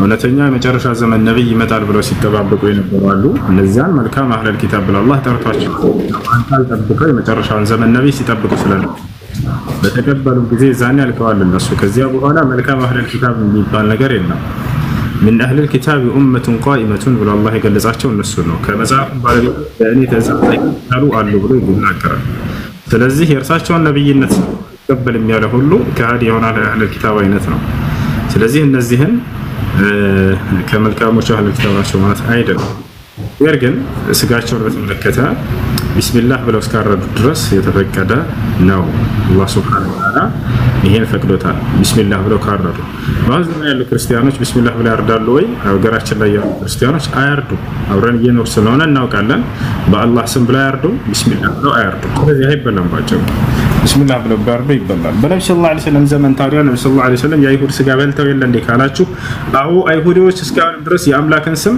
አላህ ብለው ነው የሚጠሩት በአረብ ሀገር የሚገኙ አይሁዶች ስለዚህ ቢስሚላህ ብለው ያርዱ ያ ግልጽ ነው ተመልሶልኛል አላህ ይጠብቀህ مرحبا يا الله طيب كريلاችሁ السلام عليكم ሰላም ስራ እየሰራላችሁ ተጣጣነ ጥያቄ የዩቲዩብ እና የቲክቶክ ብር ሐራም ነው አይደለም መልካም ነገር አስተላልፋችሁ ከሆነ የምታገኙት ሐራም አይደለም መጥፎ ነገር አስተላልፋችሁ ከሆነ ሐራም ነው እንደምታስተላልፉት ነገር ይወሰናል الشيخ ابن عثيمين رحمه الله تعالى منالو زاحم أهل الباطل في المواقع التواصل الاجتماعي حتى يتبين الحق للناس يحسث ባለቤቶችን በሶሻል ሚዲያ እናንተ ተጋፏቸው የእውነቱ መንገድ ለሰዎች እስኪገለጽ ድረስ ሐሰቱ መንገድ እስኪገለጽ ሰዎች እውነት እንዲከተሉ ከሐሰት እንዲርቁ መስራት አለባቸው ብለው ተናግረዋል ሶሻል ሚዲያዎችን ለባጢል ባለቤቶች ትቶ ሙስሊም መውጣት የለበትም በዚያው ላይ እውነትን ይገልጻል ሐሰትን ይገልጻል ለሰዎች እውነቱን እንዲከተሉ ሐሰቱን እንዲጠነቀቁ ያስተምራል በዚያ ላይ የሚያገኘው ነገር ካለ መልካም ነገር አስተላልፈሽ ከሆነ ችግር የለው። መጥፎ ነገር አስተላልፋችሁ ይመጣ ከሆነ የዛኔ አይሆንም። እሺ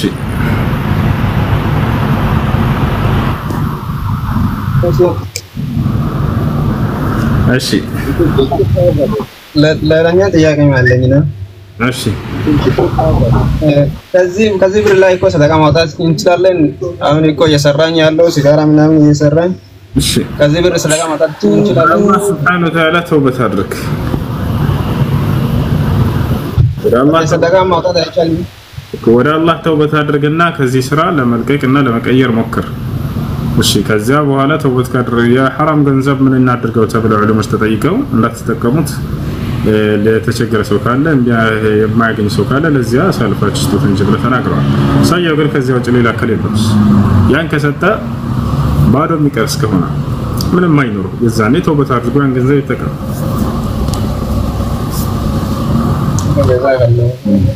ኢንሻአላህ ዱዓ አድርጉልኝ። هذا كير الله نبياتنا صلى الله عليه وسلم من ترك لله شيئا عوضه الله خيرا منه ብለዋል። ለአላህ ብሎ አንድ ነገር የተወሰው አላህ ከዛ የተሻለን መልካም ነገር ይቀይርለታል ብለዋል።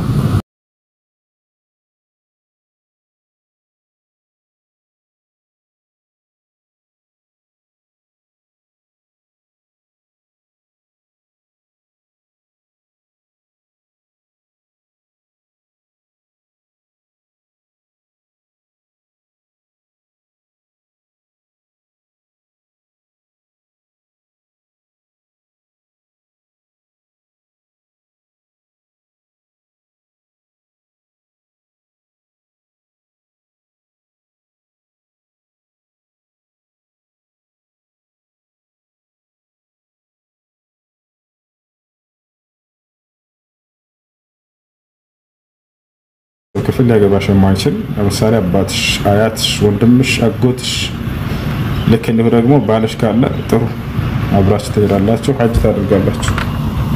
አሜን ነው። እሺ ጥያቄ ያላችሁ የገባችሁ? ሰላም አለይኩም ወራህመቱላሂ ወበረካቱ። ሰላም ወራህመቱላሂ ወበረካቱ። ኢንሻአላህ ይሰማል አይደል? ጥሩ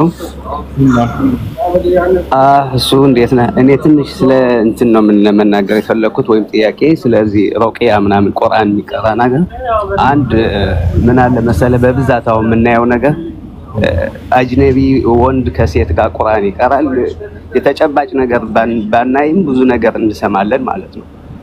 ሌላው ደግሞ እዛ ሩቅያ ቁርአን ሊያቀራልህ ወይ እየቀራልህ ኮሎ ሐሲድ እንትናን ያረገልህ ብሎ ከሰው ጋር የሚያጣሉ ይሄም አሉ። ይሄ በሸሪዓችን እንዴት ነው ይታያል?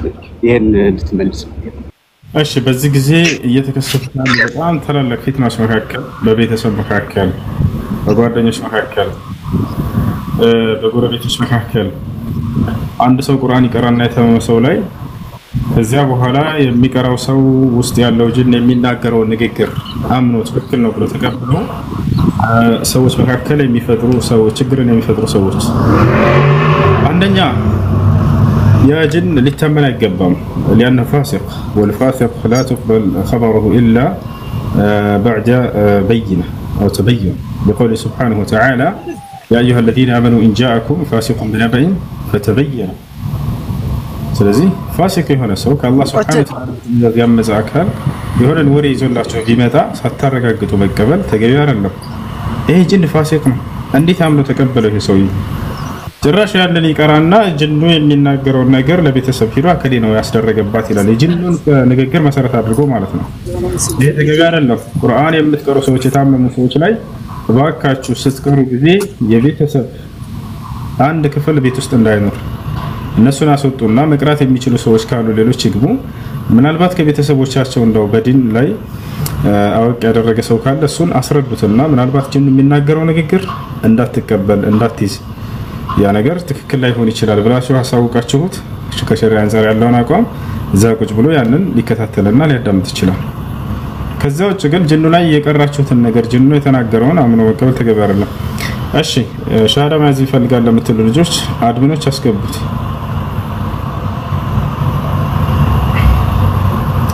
ሱሱ እሺ አስገቧት አድሚኖች። እሺ ቀጥሉ ልጆች።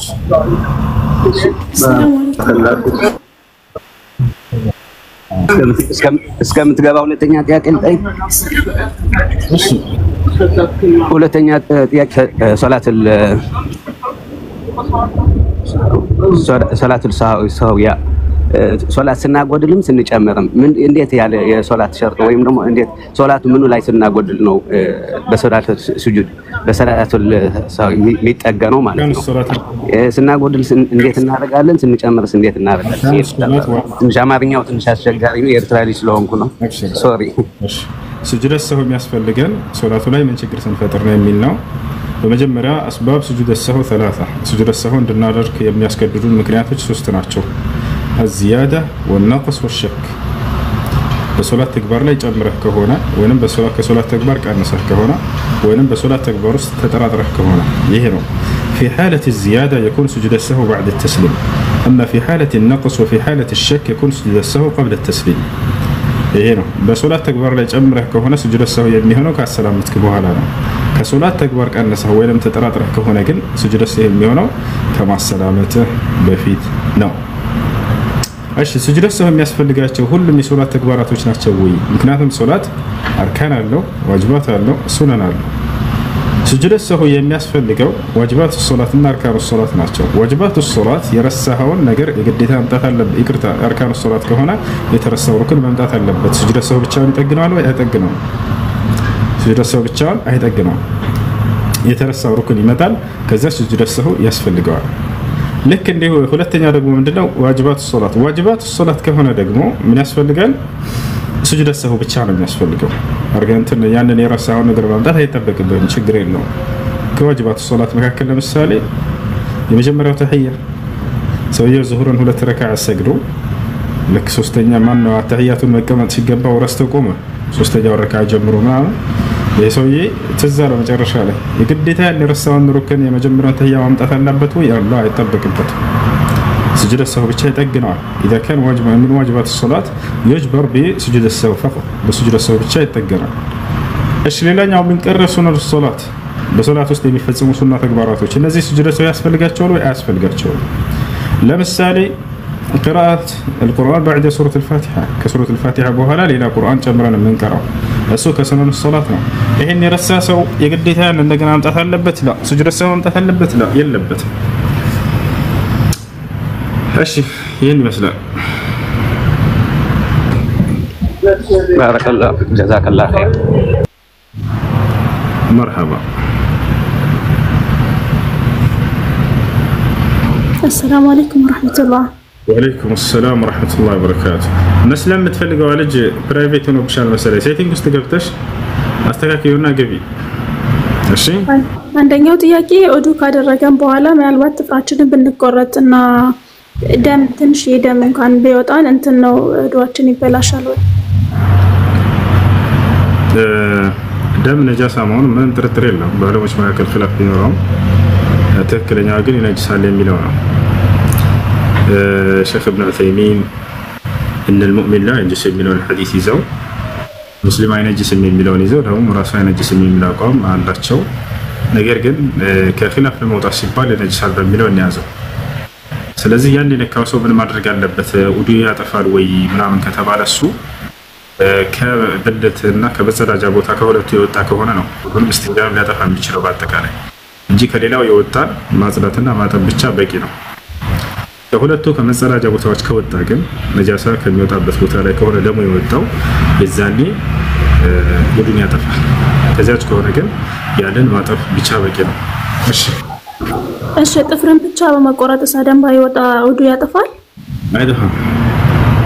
እሺ ሁለተኛ ጥያቄ ደግሞ እኔ ዑምራ አድርጌ ነበርና ከዚህ ከዱባይ ለዚያራ ነው ወደ ሳውዲ የሄድኩት ከሰዎቹ ጋር እዛ ደርሼ ከእህቷ ጋር ነው ዑምራ ያደረኩትና ኢንሻአላህ ተቀባይነት ይኖረዋል?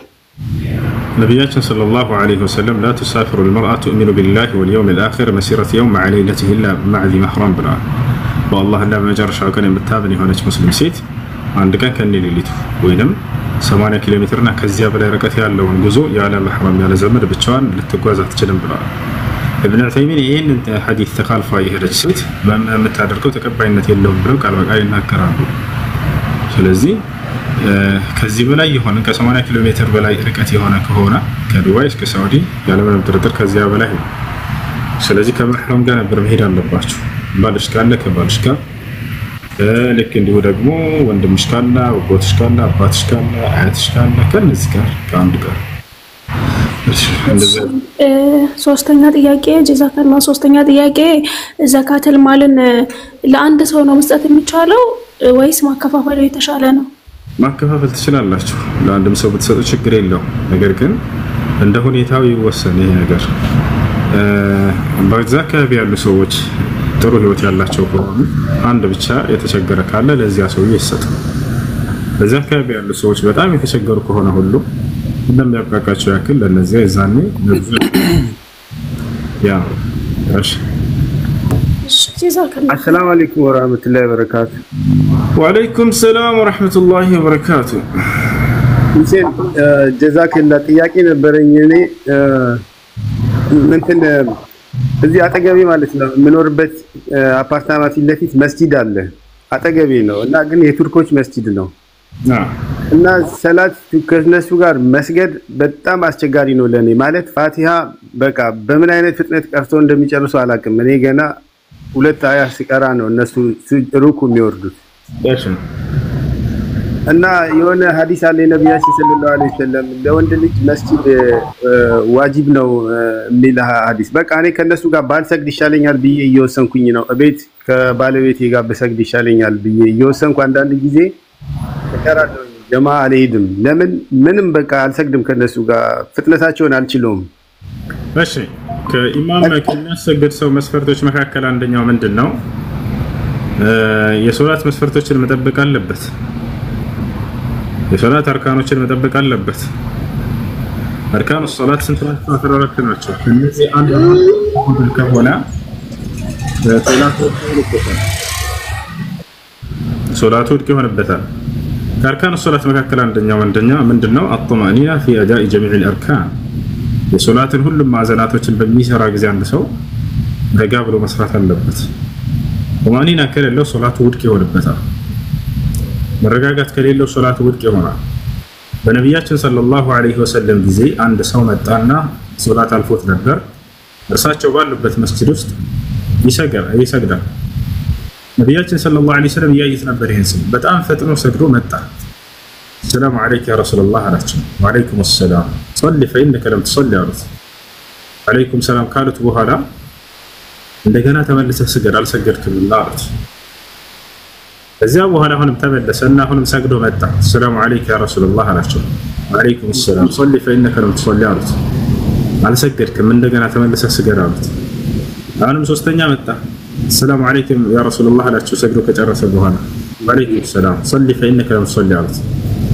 ሶስተኛው ምን አለ ሰውዬ? ወለዚ በዐሰከ ቢልሐቅ ላ ኡሕሲኑ ገይረ ሃዛ ፈዐልምኒ አላቸው።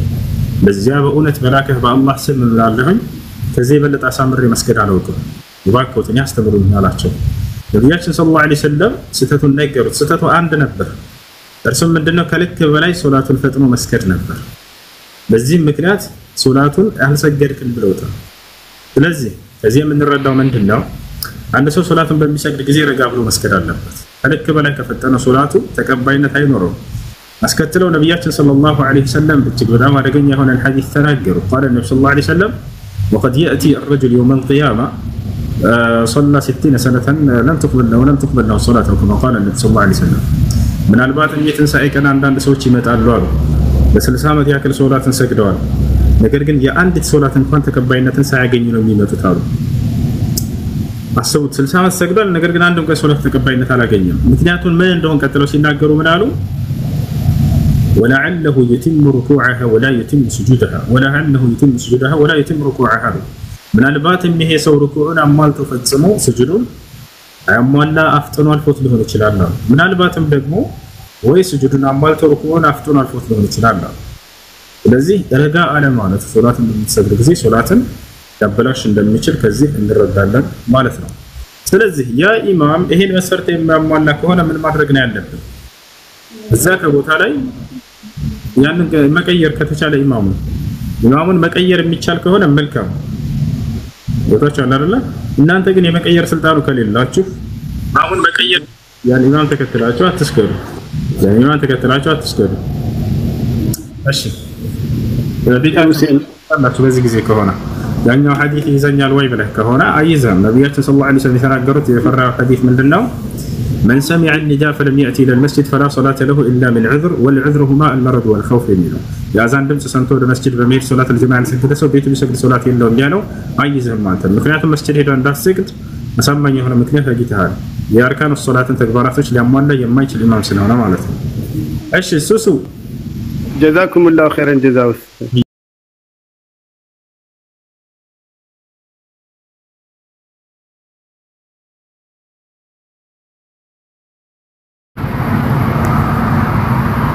ሰላም ናችሁ? ሰይ ደገና አልሐምዱሊላህ አልሐምዱሊላህ።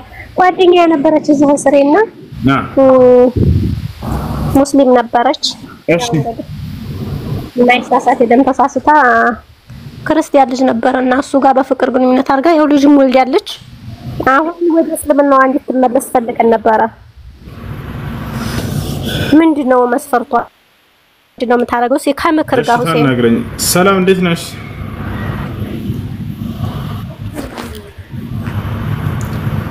ይሰማል? አሎ አሎ እሺ አይሰማም። አይሰማም አይደለ? አይሰማም። እሺ እንቀጥል። ሳሚ ሰላም ነው? እሺ نعم ጨርስና እናወራለን ኢንሻአላህ። እንዴት ነህ? ሰላም አለይኩም። እሺ አለሽ ምንትሽ ናቸው? ሄሎ ሱሱ ይሰማል? አለች ስሬ ናት አለች። እሺ ድምጿን ከፍ አድርገውና መሰለኝ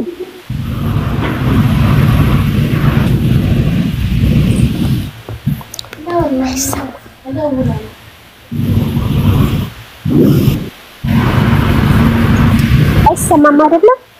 አይሰማም። ድምጿን ከፍ አድርገው ነገር አረንጉ ሸይጣን ነው ቀደም ምትኩራሱ። እሺ በቃ ሌላ ሰው ጥያቄ ካለ ይቀጥል።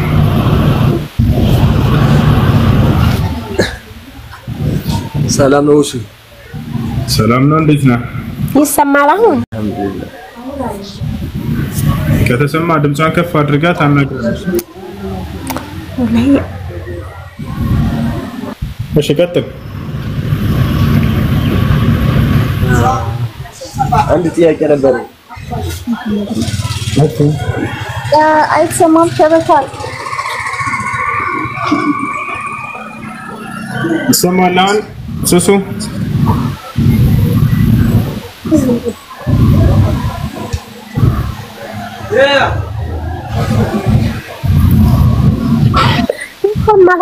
እናንተ ጋር ነው የማይሰማው እኮ መሰለኝ። እኔ ጋር ይሰማኛል። ልጅቷ አለች፣ እሷ ታናግረ። ልክ እንዳንቺ ድምጽ አይሰማም። እሷ ካጠገብሽ ከሆነች ያለችው የት ነች?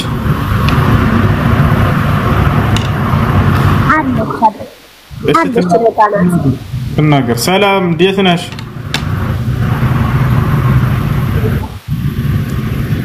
ሰላም ነው። እንዴት ናችሁ? አለን። ደህና ነሽ?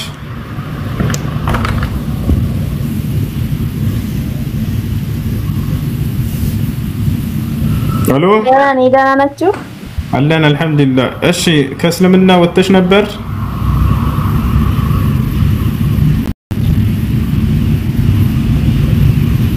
አቤት ይሰማኛል።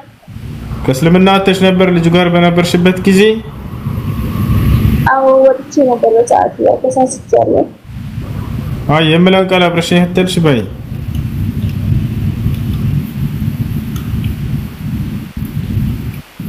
አዎ ወጥቼ ነበር።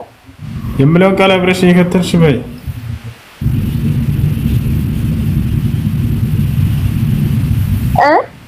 የምለውን ቃል አብረሽ እየተከተልሽ በይ።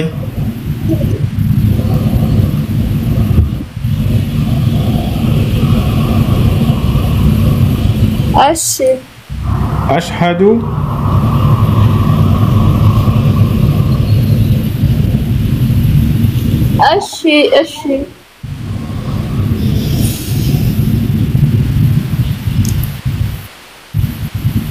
أشهد أن لا إله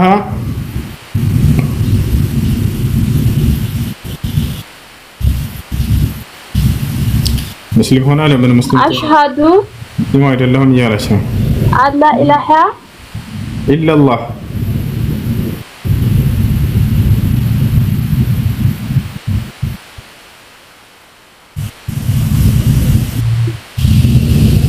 إلا الله وأشهد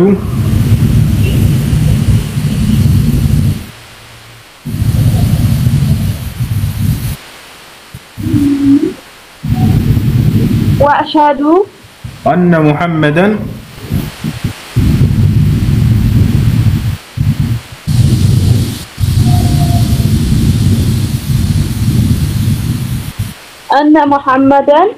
رسول الله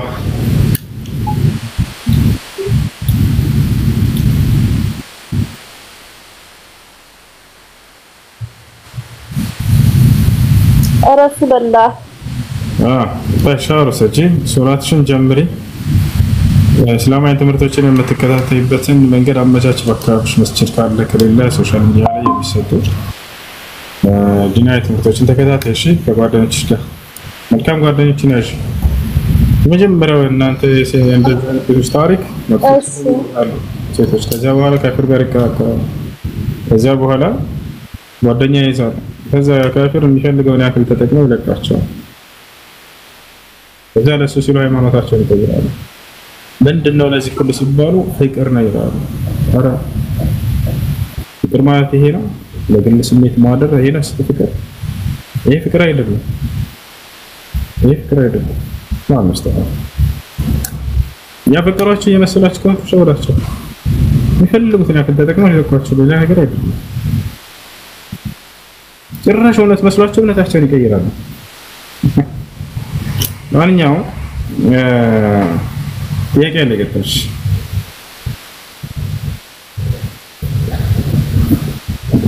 ሰላም አለይኩም እንዴት ነው? ወአለይኩም እሱ ባይልህ አንድ ጊዜ ልጨርስ። አሎ እኔ የምለው ወይ አይው ልጅ አለቻት አንድ ህፃን ልጅ ማለት ነው 4 አመቷ ነው 5 አመቷ አባቷ ጋር በምትሆን ሰዓት አሁን ያው ወደ አባቷ ሃይማኖት ነው የዞረችው። አሁን ከእናቷ ጋር ነው ያለችው። ማለት ግዴታ እስልምና መቀበል አለባት ወይስ ያጠለቀችውን ክር ነው እንትን ማለት ያለባት? ምን ታውልቀው ስንት አመቷ ነው? ገና ህፃን ነች አይደለ? ምንም በልጅነቷ ባለችው እድሜ አላህ Subhanahu Wa Ta'ala የሚተሳሰባት አይደለም። ከዚህ በኋላ ባለው ከእርሷ ጋር ቁርአን እንድትገባ ምናምን ታደርጋት ትግራ። እሺ ኢንሻአላህ ጀዛኩላህ ኸይር እናመሰግናለን። መርሐባ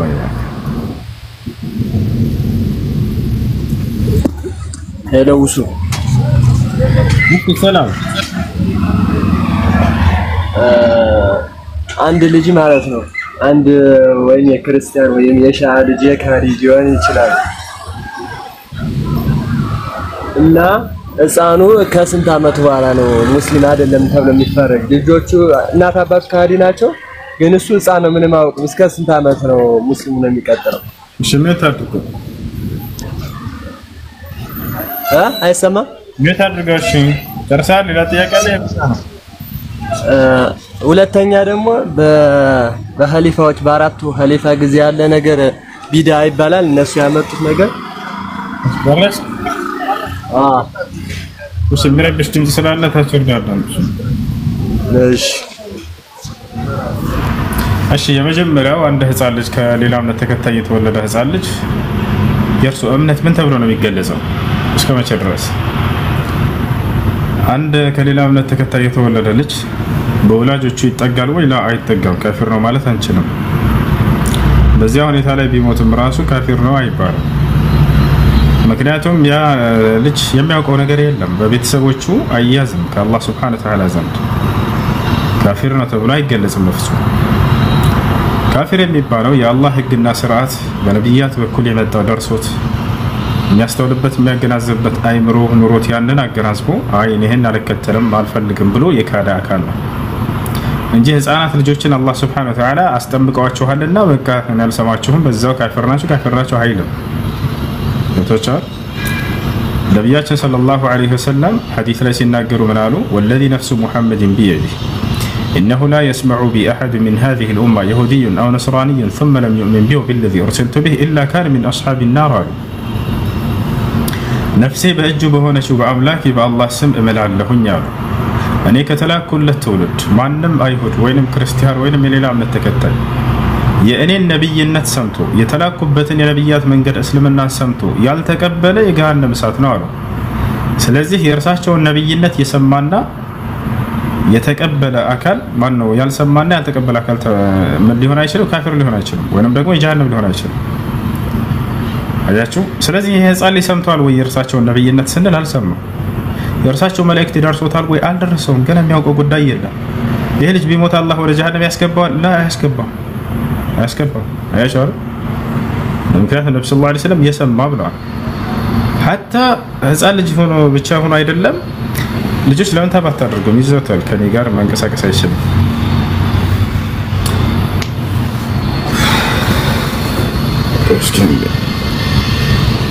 ያ ብቻ ሳይሆን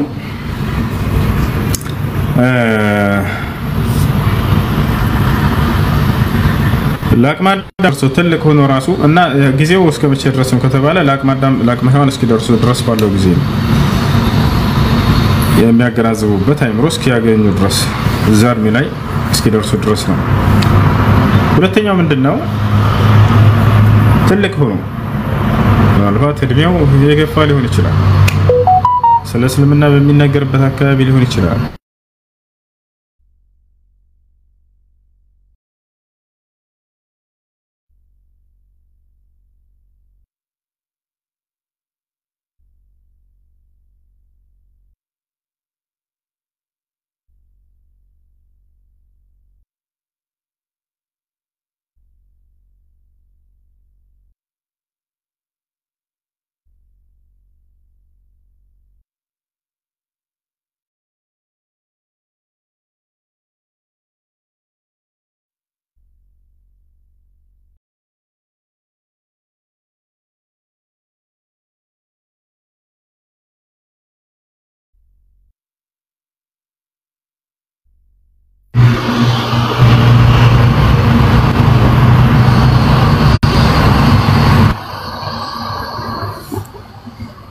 እሺ ሰማችኋል።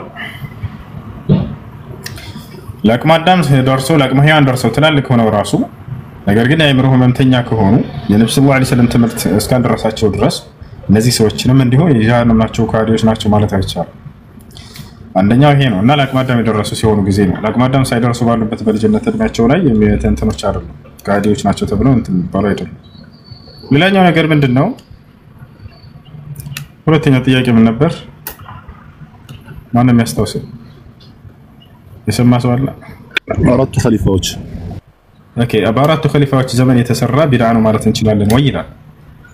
በአራቱ ኸሊፋዎች እነሱ አራቱ ኸሊፋዎች የሰሩት ቢድዓ ነው ማለት አንችልም። لأن لهم سنة متبعة بشهادة النبي صلى الله عليه وسلم. قال النبي صلى الله عليه وسلم: عليكم بسنتي وسنة الخلفاء الراشدين المهديين من بعدي تمسكوا بها وعضوا عليها بالنواجذ. የአራቱ ኸሊፋዎችን ስራ ቢድዓ ነው ብሎ መግለጽ ተገቢ አይደለም። ቢድዓ ነው መግለጽ ተገቢ አይደለም። ምክንያቱም ለእነርሱ ሱና እንዳላቸው ነብያችን ሰለላሁ ዐለይሂ ወሰለም ራሳቸው ናቸው የመሰከሩላቸው። የእነርሱን ተግባር ቢድዓ ነው ብሎ መግለጽ ተገቢ አይደለም። ابتدع عثمان اللذان الأول في يوم الجمعة بلو الذي افترى على عثمان رضي الله عنه وهو الحجوري هداه الله. إيه ستتنا عثمان رضي الله عنه يسرع سرع بدع بلو مجلس تجبي أيدلم سنانو يا نبي صلى الله عليه وسلم مسكر الله لهم سنة متبعة سويش لي كتلوت ميجبا يهون سنة دالله تجلس الله شوال مسكر تسطى شوال كان صلى الله عليه وسلم زند. በእነርሱ ዘመን የተሰራ ከሆነ ግን ጥያቄው አዎ በእነርሱ ዘመን ሌሎች ፍርቃ አንጃዎች የሰሯቸው ቢድዓ ተብለው ሊገለጹ የሚችሉ አሉ። ሙብተዲዓዎች አሉ፣ ኸዋሪጆች አሉ። በዑስማን ረዲየላሁ ዐንሁ ዘመን ለምሳሌ ዑስማን የገደሉት ኸዋሪጆች ናቸው። አወል ቢድዓ ፊል ኢስላም ቢድዓ አልኹሩጅ ከማ ቃለ አህሉል ዒልም። በመጀመሪያ በእስላም ላይ የተሰራ የመጀመሪያው ቢድዓ ምንድነው? የኹሩጅ ቢድዓ ነው። الخروج على ولي الأمر المسلم بحجة أنه لا يحكم شريعة الله عز وجل. እና ያ ልክ እንዲሁ መጨረሻው ላይ አካባቢ እነ ጀህሚያዎች እነ ቀዳሪያዎች እነዚህ ሁሉ በሰሃቦች መጨረሻ ዘመን ላይ ተከስተዋል። እነዚህ ቢድዓዎች ናቸው በሰሃቦች ዘመን ተከስተው የነበሩ፣ በታቢዒዎች ዘመን ተከስተው የነበሩ። የነዚህን የአራቱን ኸሊፋዎች ተግባር ግን ቢድዓ ተብሎ መግለጽ በፍጹም አይቻልም። ነብዩ ሰለላሁ ዐለይሂ ወሰለም አደራ የእኔን ሱናና ከእኔ በኋላ የሚመጡትን የምትኮችን ፈለግ ተከተሉ ብለው ተናግረዋል። እነርሱም ቅኑ መንገድን የተመሩ ናቸውና ብለው መስክረውላቸዋል። وسنة الخلفاء الراشدين المهديين من بعدي كأني بهارا يتمروا يتكأنوا يهونوا بلو قلصوا تمسكوا بها برصام ما تبقعتوا يا زبرا وعضوا عليها بالنواجذ برصام لا بكتات ترساتشو نكساتشو يا زبرا زبوت علي كناية نوهي كناية وينقر نو كنتات ترساتشو يا زبرا የሚለው እሱን ሊያስለቅቋቸው የሚሉ የቢድዓ ባለቤቶች እንደሚነሱ እየተናገሩ ነው ነብዩ ሰለላሁ ዐለይሂ ወሰለም። የዛኔ እነዚያ ቢድዓ ባለቤቶች ከሱናዎቻቸው ከሰሃቦች ሱና ሊያስለቅቋቸው ይሞክሩ እንዳትሰማቸው አጥብቃችሁ ያዙ ለማለት ነው። ይሄን ይመስላል። እሺ ጥያቄ ላይ ቀጥል። ሰላም አለይኩም። ወአለይኩም ሰላም ወራህመቱላሂ ወበረካቱ። ሰላም አልሐምዱሊላህ። ኦኬ ጥያቄ ወላሂ ካፊር ነው ጠየቀኝ። ሱረቱ ተክዊር ላይ እሺ ነው ለቃል ረሱል አንቀጽ 19 ላይ ኢነሁ ለቀውሉ ረሱልን ከሪም ብሏል። ቁርአን የነብዩ ሰለላሁ ዐለይሂ ወሰለም ቃል ነው ምናምን ብሎኝ ምናምን ነዛለኝ። እሺ የመጀመሪያው ጥያቄ ሙሐመድ የሚለውን ቃል አሳየኝ ይባላል። የነብዩ ሙሐመድ ቃል የሚለውን አሳየኝ በለው።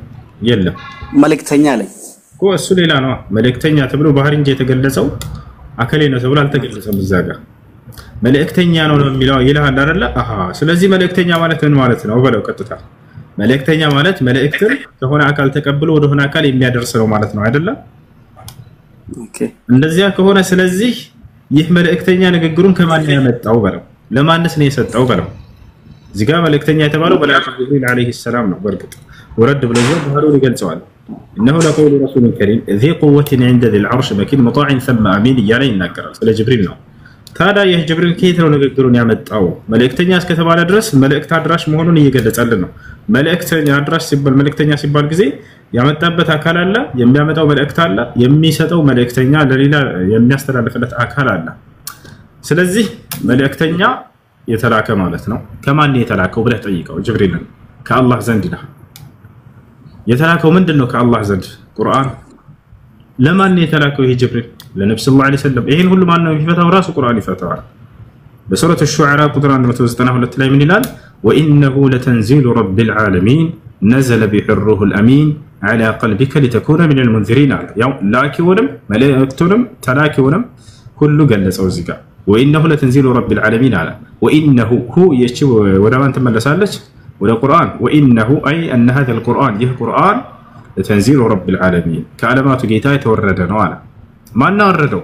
ነዘለ ቢሂ ሩሑል አሚን ታማኙ መንፈስ መልአኩ ጅብሪል አወረደው እርሱን አለ። አየህ በማን ላይ? ዐላ ቀልቢከ ሊተኩነ ሚነል ሙንዚሪን በአንተ ልብ ላይ አወረደው ከአስፈራሪዎች ከነቢያቶች ልትሆን ዘንድ አለ። ስለዚህ የመልእክቱ ባለቤት ማን ነው? አላህ ሱብሓነሁ ወተዓላ። መልእክቱ ምንድን ነው? ቁርአን ነው። መልእክቱን አድራሽ ማን ነው? መልአኩ ጅብሪል። የመልእክቱ ተቀባይ ማን ነው? ነብዩ ሰለላሁ ዐለይሂ ወሰለም። ይሄ ነው ገብቷል። መጀመሪያው መልስ ይሄ ነው። ሁለተኛው መልስ ምንድነው? ሁለተኛው መልስ ምንድነው? ለመሆኑ ቁርአን የአላህ ቃል ነው ወይ? አዎ ቃል በቃል ተነግሯል። ወኢነ አሐዱን ሚነል ሙሽሪኪን እስተጃረከ ፈአጅርሁ ሐታ ይስመዐ ከላም አላህ ሐታ ይስመዐ ከላም አላህ የአላህን ቃል እስኪሰማ ድረስ እያለ ገልጾታል። يريدون أن يبدلوا كلام الله يا الله نمقال بلوت يفلقالو ይላል። የአላህ ቃል እያለ ቁርአንን ይጠራል። ወታቻለ አይደለ? ይሄ ነው። ሌላኛው ነገር ምንድነው? ሶስተኛው መልስ እንደ አረበኛ ቋንቋ ቁርአን በአረበኛ ቋንቋ እንደመውረዱ መጠን ከላም የሚለውንና ቀውል የሚለውን ለይቶ ነው አረበኛ የሚገልጸው። ከላም የሚለውን ሲጠቀም አረበኛ ቋንቋ ለቃሉ ባለቤት ብቻ ነው የሚጠቀመውና የሚያውለው ይሄን ቃል። ቀውል የሚለውን ግን ለቃሉ ባለቤት ብቻ ሳይሆን ለቃሉ አድራሾች ይውላል ይሄ ቃል። ቀውል ማለት ንግግር ማለት ነው። ቃለ ተናገረ ማለት ነው። ጅብሪል ተናግሮታል ወይ ቁርአንን? አዎ ተናግሮታል። ነብዩ ሰለላሁ ዐለይሂ ወሰለም ተናግረውታል ወይ? አዎ ተናግረውታል። ስለዚህ ወደ እነርሱም ሊጠጋ ይችላል። ወደ አላህ የሚጠጋ ነብዩ ሰለላሁ ዐለይሂ ወሰለም ስለተናገሩት። ከላም ካለ ግን የቃሉ ባለቤትን ብቻ ነው። የቃሉን አድራሾች በፍጹም አይጠቀሙም። ታዲያ በሙሉ ቁርአን ላይ ከላም የሚለውን ለማን ነው የሚጠቀመው ከተባለ ለአላህ ብቻ ነው። ለነብዩ ሰለላሁ ዐለይሂ ወሰለም ለጅብሪልም አይደለም። ለምን? ይህ ከላም የሚለው የአረበኛ ቃል ለቃሉ ባለቤት ብቻ የሚውል ስለሆነ። ለምሳሌ እንውሰድ ሱረቱ ተውባ ላይ ምን ይላል? ወኢነ አሐደ ሚነል ሙሽሪኪን አስተጃረከ ፈአጅርሁ ሐታ የስመዐ ከላመ አላህ። ከላም ካለ በኋላ አላህን ብቻ ነው የሚጠቀመው። ዩሪዱነ አን ዩበድሉ ከላመ አላህ ቁል ለው ካነ አልበሕሩ ሚዳደን ሊከሊማቲ ረቢ ለነፊደ አልበሕሩ ቀብለ አን ተንፈደ ከሊማቱ ረቢ እያለ ይናገራል። ከላም ካለ በኋላ አላህን ብቻ ነው የሚያስገባው። ለምን ከተባለ ከላም የሚለው ቃል የሚውለው የቃሉ ባለቤት ብቻ ስለሆነ። እንደ አማርኛ ስንቀይረው ከላምም ንግግር ነው፣ ቀውልም ንግግር ነው። አማርኛ ጠባብ ነች፣ አንድ ቃል ብቻ ነው ያላት። ንግግር የሚለው ቃል ግን የአማርኛ ቃል በአረበኛ በጣም ብዙ ሰፊ የሆኑ ቃላቶች አሉት። ታቻለ አይደል? ስለዚህ እዚህ ቦታ ላይ ሱረቱ ተክዊር ላይ ያለውን ስናይ ጊዜ ቀውል በሚል ነው የመጣው። ስለዚህ ለመልእክተኛ ቢውል ችግር የለውም፣ ያ መልእክተኛ ስለተናገረው ማለት ነው። ከላም በሚለው ፈልግና በቁርአን ላይ ከአላህ ውጭ ለሌላ አካል የዋለበት ካለ አሳየኝ ቁርአንን በለው። የትም ቦታ ላይ አያገኙም። ይወጣል። ጀዛኩሙላህ ኸይረን። ያጋብት ጥያቄ በራሳቸው መጽሐፍ ሌላኛ ሶስተኛ በራሳቸው መጽሐፍ ቅዱስ የማን ቃል የማን መጽሐፍ ነው በላቸው። እግዚአብሔር መጽሐፍ ነው የሚለው። የሙሴ መጽሐፍ ነው ወይ? አይ አይደለም ይለዋል። ሙሴ ተቀባይ አድራሽ መልእክተኛ እንጂ የእርሱ መጽሐፍ አይደለም ይለዋል። ነገር ግን መጽሐፍ ቅዱስ ላይ በጣም በርካታ ቦታ ላይ ከ10 በላይ ቦታዎች ላይ ማምጣት ይቻላል። የሙሴ መጽሐፍ እያለ ነው መጽሐፍ ቅዱስ ላይ የሚገልጸው። ያን ታወጣና የሙሴ መጽሐፍ ይላል። ስለዚህ የሙሴ መጽሐፍ የፍጡር መጽሐፍ ነው የራሱ ነው ብለህ ግግም ማለት ነው። አይ ሙሴ መልእክተኛ አድራሽ እኮ ነው ከአምላክ ዘንድ ተቀብሎት ነው የሱ መጽሐፍ ተብሎ ወደሱ የተጠጋው በሱ በኩል ስለመጣ ነው ይለዋል። ስለዚህ ቁርአንም ወደ እነዚህ መላእክተኞች ወደ መላኩ ጅብሪል የተጠጋው በእርሱ በኩል ስለመጣ ለመግለጽ ነው እንጂ ንግግሩ የፈጣሪ የአላህ ሱብሓነሁ ወተዓላ ንግግር ነው ትላቸዋለህ። ገብቶሃል? ያ ነው። ሌላኛው መልስ ምንድነው? ለምን ወደ ጅብሪል አለይሂ ሰላም እና ወደ ነብዩ ሰለላሁ ዐለይሂ ወሰለም መጠጋቱ አስፈለገ? በሱረቱ ተክዊር ላይ ወደ ጅብሪል አስጠግቶታል የመልእክተኛ ቃል ብሎ። በሱረቱ ቀለም ላይ ልክ እንዲሁ ደግሞ አላህ ሱብሓነሁ ወተዓላ በሱረቱ ሐቅ ላይ ወደ ነብዩ ሰለላሁ ዐለይሂ ወሰለም አስጠግቶታል። ለምን ወደ እነሱ ማስጠጋቱ አስፈለገ ቁርአንን? ምክንያቱም በሱረቱ ተክዊር ላይ ታችሁ ከሆነ አንጻራዊ አድርጎ ነው አላህ ሱብሓነሁ ወተዓላ ወደ መላእክተኛው ወደ መልእክቱን ወደ መላእክቱ ባለቤት ያስጠጋው። ከማን ጋር? ከሰይጣን ጋር። ለምን ማንሳት አስፈለገ እንደዚያ? ምክንያቱም የመካ ከሃዲያኖች ይህ ቁርአን ለነብዩ መሐመድ የሚመጣለት ሰለላሁ ዐለይሂ ወሰለም በሰይጣን አማካኝነት ነው ብለው ወረፏቸው፣ ዘለፏቸው፣ ቀጠፉባቸው። የሰይጣን ንግግር ነው አሉ። በሰይጣን በኩል ነው የሚመጣለት እንጂ በፍጹም በመላእኩ መልእክተኛው አማካኝነት አይደለም ብለዋል። በሰይጣን በኩል ይመጣለታል ብለው እንደተናገሩ ማስረጃ አለው ከተባለ አዎ እዚያው ላይ ወረድ ብላችሁ ታገኙታላችሁ። ምን ይላል? ኢነሁ ለቀውሉ ረሱሊን ከሪም ذي قوة عند ذي العرش مكين مطاع ثم أمين وما صاحبكم بمجنون ولقد رآه بالأفق المبين وما هو على الغيب بضنين وما هو بقول شيطان رجيم على يرسوه القرآن يترجمه يا سيطان نققر አይደለም ማለት ታዲያ ማን ነው? በሰይጣን በኩል የመጣ ሳይሆን በተከበረው መልእክተኛ የመጣ ቃል ነው ብሎ ለመግለጽ ነው። ይወጣች አይደለ? ምክንያቱም የመካ ከሃዲያኖች በሰይጣን አማካኝነት የመጣ ነው ስላሉ ላ በሰይጣን ሳይሆን በተከበረው መልአክ በእርሱ አማካኝነት የመጣ ቃል ነው የሚለውን ለመግለጽ የተጠቀመው ነው። በሱረቱል ሐቅ ላይ ያለው ልክ እንዲሁ ደግሞ ወደ ነብያችን ሰለላሁ ዐለይሂ ወሰለም ማስጠጋቱ ለምን አስፈለገ ከተባለ የመካ ከሃዲያኖች ነብዩ ሰለላሁ ዐለይሂ ወሰለም ሳሒር ነው፣ ካሂን ነው፣ ደጋሚ ነው፣ ጠንቋይ ነው ብለው ወርፈዋቸዋል። ስለዚህ የጠንቋይ ንግግር፣ የሳሒር ንግግር፣ የደጋሚ ንግግር እያሉ ወርፈዋቸው ነበር። ያን ለማጽዳት አላህ ሱብሓነሁ ወተዓላ ከዚያው ጋር ነው የገለጸው። ወማ ሁወ ቢቀውሊ ሻዒር ብሎ ነው የሚጀምረው። የሚገርማችሁ እርሱ ቁርአን የገጣሚ ንግግር አይደለም። ቀሊለን ማ ተዘከሩን። ወላ ቢቀውሊ ካሂን የጠንቋይ ንግግር አይደለም። ተንዚሉ ሚን ረቢል ዓለሚን እያለና ከዓለማቱ ጌታ የተወረደ ነው እያለ እነሁ ለቀውሉ ረሱሊን ከሪም የሚለውን ቀጠለ። እርሱ የክቡር መልእክተኛው ቃል ነው አለ እንጂ የጠንቋይና የደጋሚ ንግግር አይደለም። ነብዩ ሰለላሁ ዐለይሂ ወሰለም ከዚህ የጸዱ መሆናቸውንና በደጋሚና በጠንቋይ ንግግር የመጣ ሳይሆን በተከበረው መልእክተኛ በኩል በነብዩ ሰለላሁ ዐለይሂ ወሰለም በኩል የመጣ ነው የሚለውን ለመግለጽ ነው። እነዚህ ሁሉ መልሶች ናቸው። እሺ ጀዛኩሙላሁ ኸይረን። ሁለተኛው ጥያቄ እኔ የሚኖረው ወደ ሳውዝ አፍሪካ አካባቢ ነው የሚኖረውና አብዛኛው የሚሰራው ሲጋራ ነው የሚሰራው እና ስራው የኔ አይደለም፣ ተቀጥሬ ነው የሚሰራው። እንዴት ይታያል? አሁን ሲጋራ መሸጥ በእስላም አይቻልም። የጊዜያችን ታላላቅ ዑለሞች ተጠይቀው መልሰዋል። سئل الشيخ عبد العزيز بن باز رحمه الله تعالى والشيخ ابن عثيمين رحمه الله تعالى والشيخ الألباني رحمه الله تعالى والشيخ صالح الفوزان بقية السلف حفظه الله تعالى. الناس كل علماء سل سجارات تطيقوا كلهم بعد جنس حرام لو قال الشيخ ابن عثيمين عن السجارة لا يجوز تدخينه ولا بيعه ولا شراؤه ولا التجارة فيه لأنه من المخدرات المضر بصحة الإنسان، وكل ما هو مضر بصحة الإنسان فإن الله قد حرمه في كتابه وحرمه رسوله صلى الله عليه وسلم في سنته. سجارا مهاجسم هنا مشتم مجزاتم بأرسو نقدن ونقدم حرام له بلا تناكر. ምክንያቱም ረሱል ሰውነትን ጤናን የሚጎዳ ነገር ነው።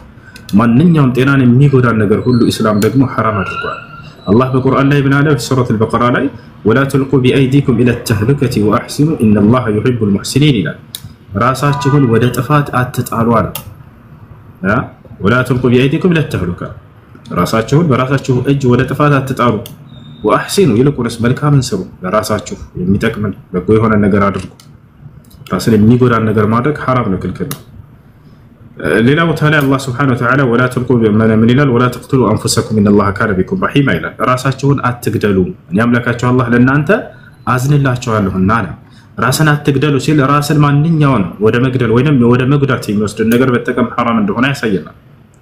يا أيها الذين آمنوا كلوا مما في الأرض حلالا طيبا እናንተ ያመናችሁ ሰዎች ሆይ በምድር ላይ ከሚገኙት ሲሳዮች ጥሩዎችን መልካሞችን ተመገቡ አለ። ሲጃራ ያለምንም ጥርጥር ከመጥፎቹ ነው፣ ጤናን የሚጎዳ ነው። ነብያችን ሰለላሁ ዐለይሂ ወሰለም ልክ እንዲሁ ሐዲስ ላይ ምን አሉ? ላ ضرر ولا ضرار ራስን መጉዳት አይቻልም፣ ሌሎችንም መጉዳት አይቻልም አሉ። ያ ማለት ራስን የሚጎዳን ሆነ ሌላንም የሚጎዳን ነገር መጠቀም አይቻልም። ሲጃራ ራስን ይጎዳል፣ ሌሎችንም ይጎዳል። ራስን ጤናን ይጎዳል፣ ሌሎችን ደግሞ በአቅራቢያ ያሉ ሰዎችን አዛ ያደርጋል አይደል? አጭሶ ባል ወደ ቤት ሲገባ ሚስቱን በዛ ቢስም እንዴት ነው? አዛ ያደርጋታል። የሚስቱን ሐቅ አልጠበቀም ይሄ ሰውዬ። አብዱላህ ኢብኑ አባስ እኒ አተዘየኑ ሊምራአቲ ከማ ተተዘየኑ ሊ አለ። ሚስቴ ለኔ እንደምትዋብልኝ ሁሉ እኔም ለእርሷ ዋብላታለሁ አለ። ሚስትህ ፏ ብትን ብላ እንድትጠብቅህ እንደምትፈልገው ሁሉ እርሷም ካንተ ፏ ብትን ማለት ትፈልጋለች። ሲጃራህን እያጨስክ ልክ ቤት ስትገባ እንደዚህ ተገቢ አይደለም። ነብያችን ሰለላሁ ዐለይሂ ወሰለም ወደ ቤት ሲገቡ የመጀመሪያው ስራቸው አፋቸውን በሲዋክ ማጽዳት ነበር። የሚስቶቻቸው ሐቅ ነውና ይሄ ነብያችን እናታችን አይሻ ስታያቸው ስትገልጻቸው ምን አለች? كان اول ما يدخل النبي صلى الله عليه وسلم يبدا بالسواك አለች። የአላህ መልእክተኛ ነብዩ ሰለላሁ ዐለይሂ ወሰለም ገና ወደ ቤት ሲገቡ በሲዋክ ነበር የሚጀምሩት። ተመልከቱ፣ የሚስትን ሐቅ መጠበቅ ነው ይሄ። በዚያ በከረፋፉ ሲጃራውን ጫቱን ቅቦ ምናምን አህዮረ መቶ ይስማት። ይሄ ሚስትን ሐቅ አልጠበቀም ይሄ ሰው። ነብያችን ሰለላሁ ዐለይሂ ወሰለም እጅግ በጣም የተዋቡና ንጽህናቸውን የጠበቁ ፏይሉ ነበሩ። ለዛ መሆን አለበት። እሺ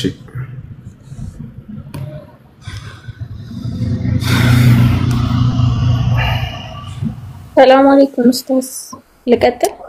ወአለይኩም ሰላም። መለሰ አሎ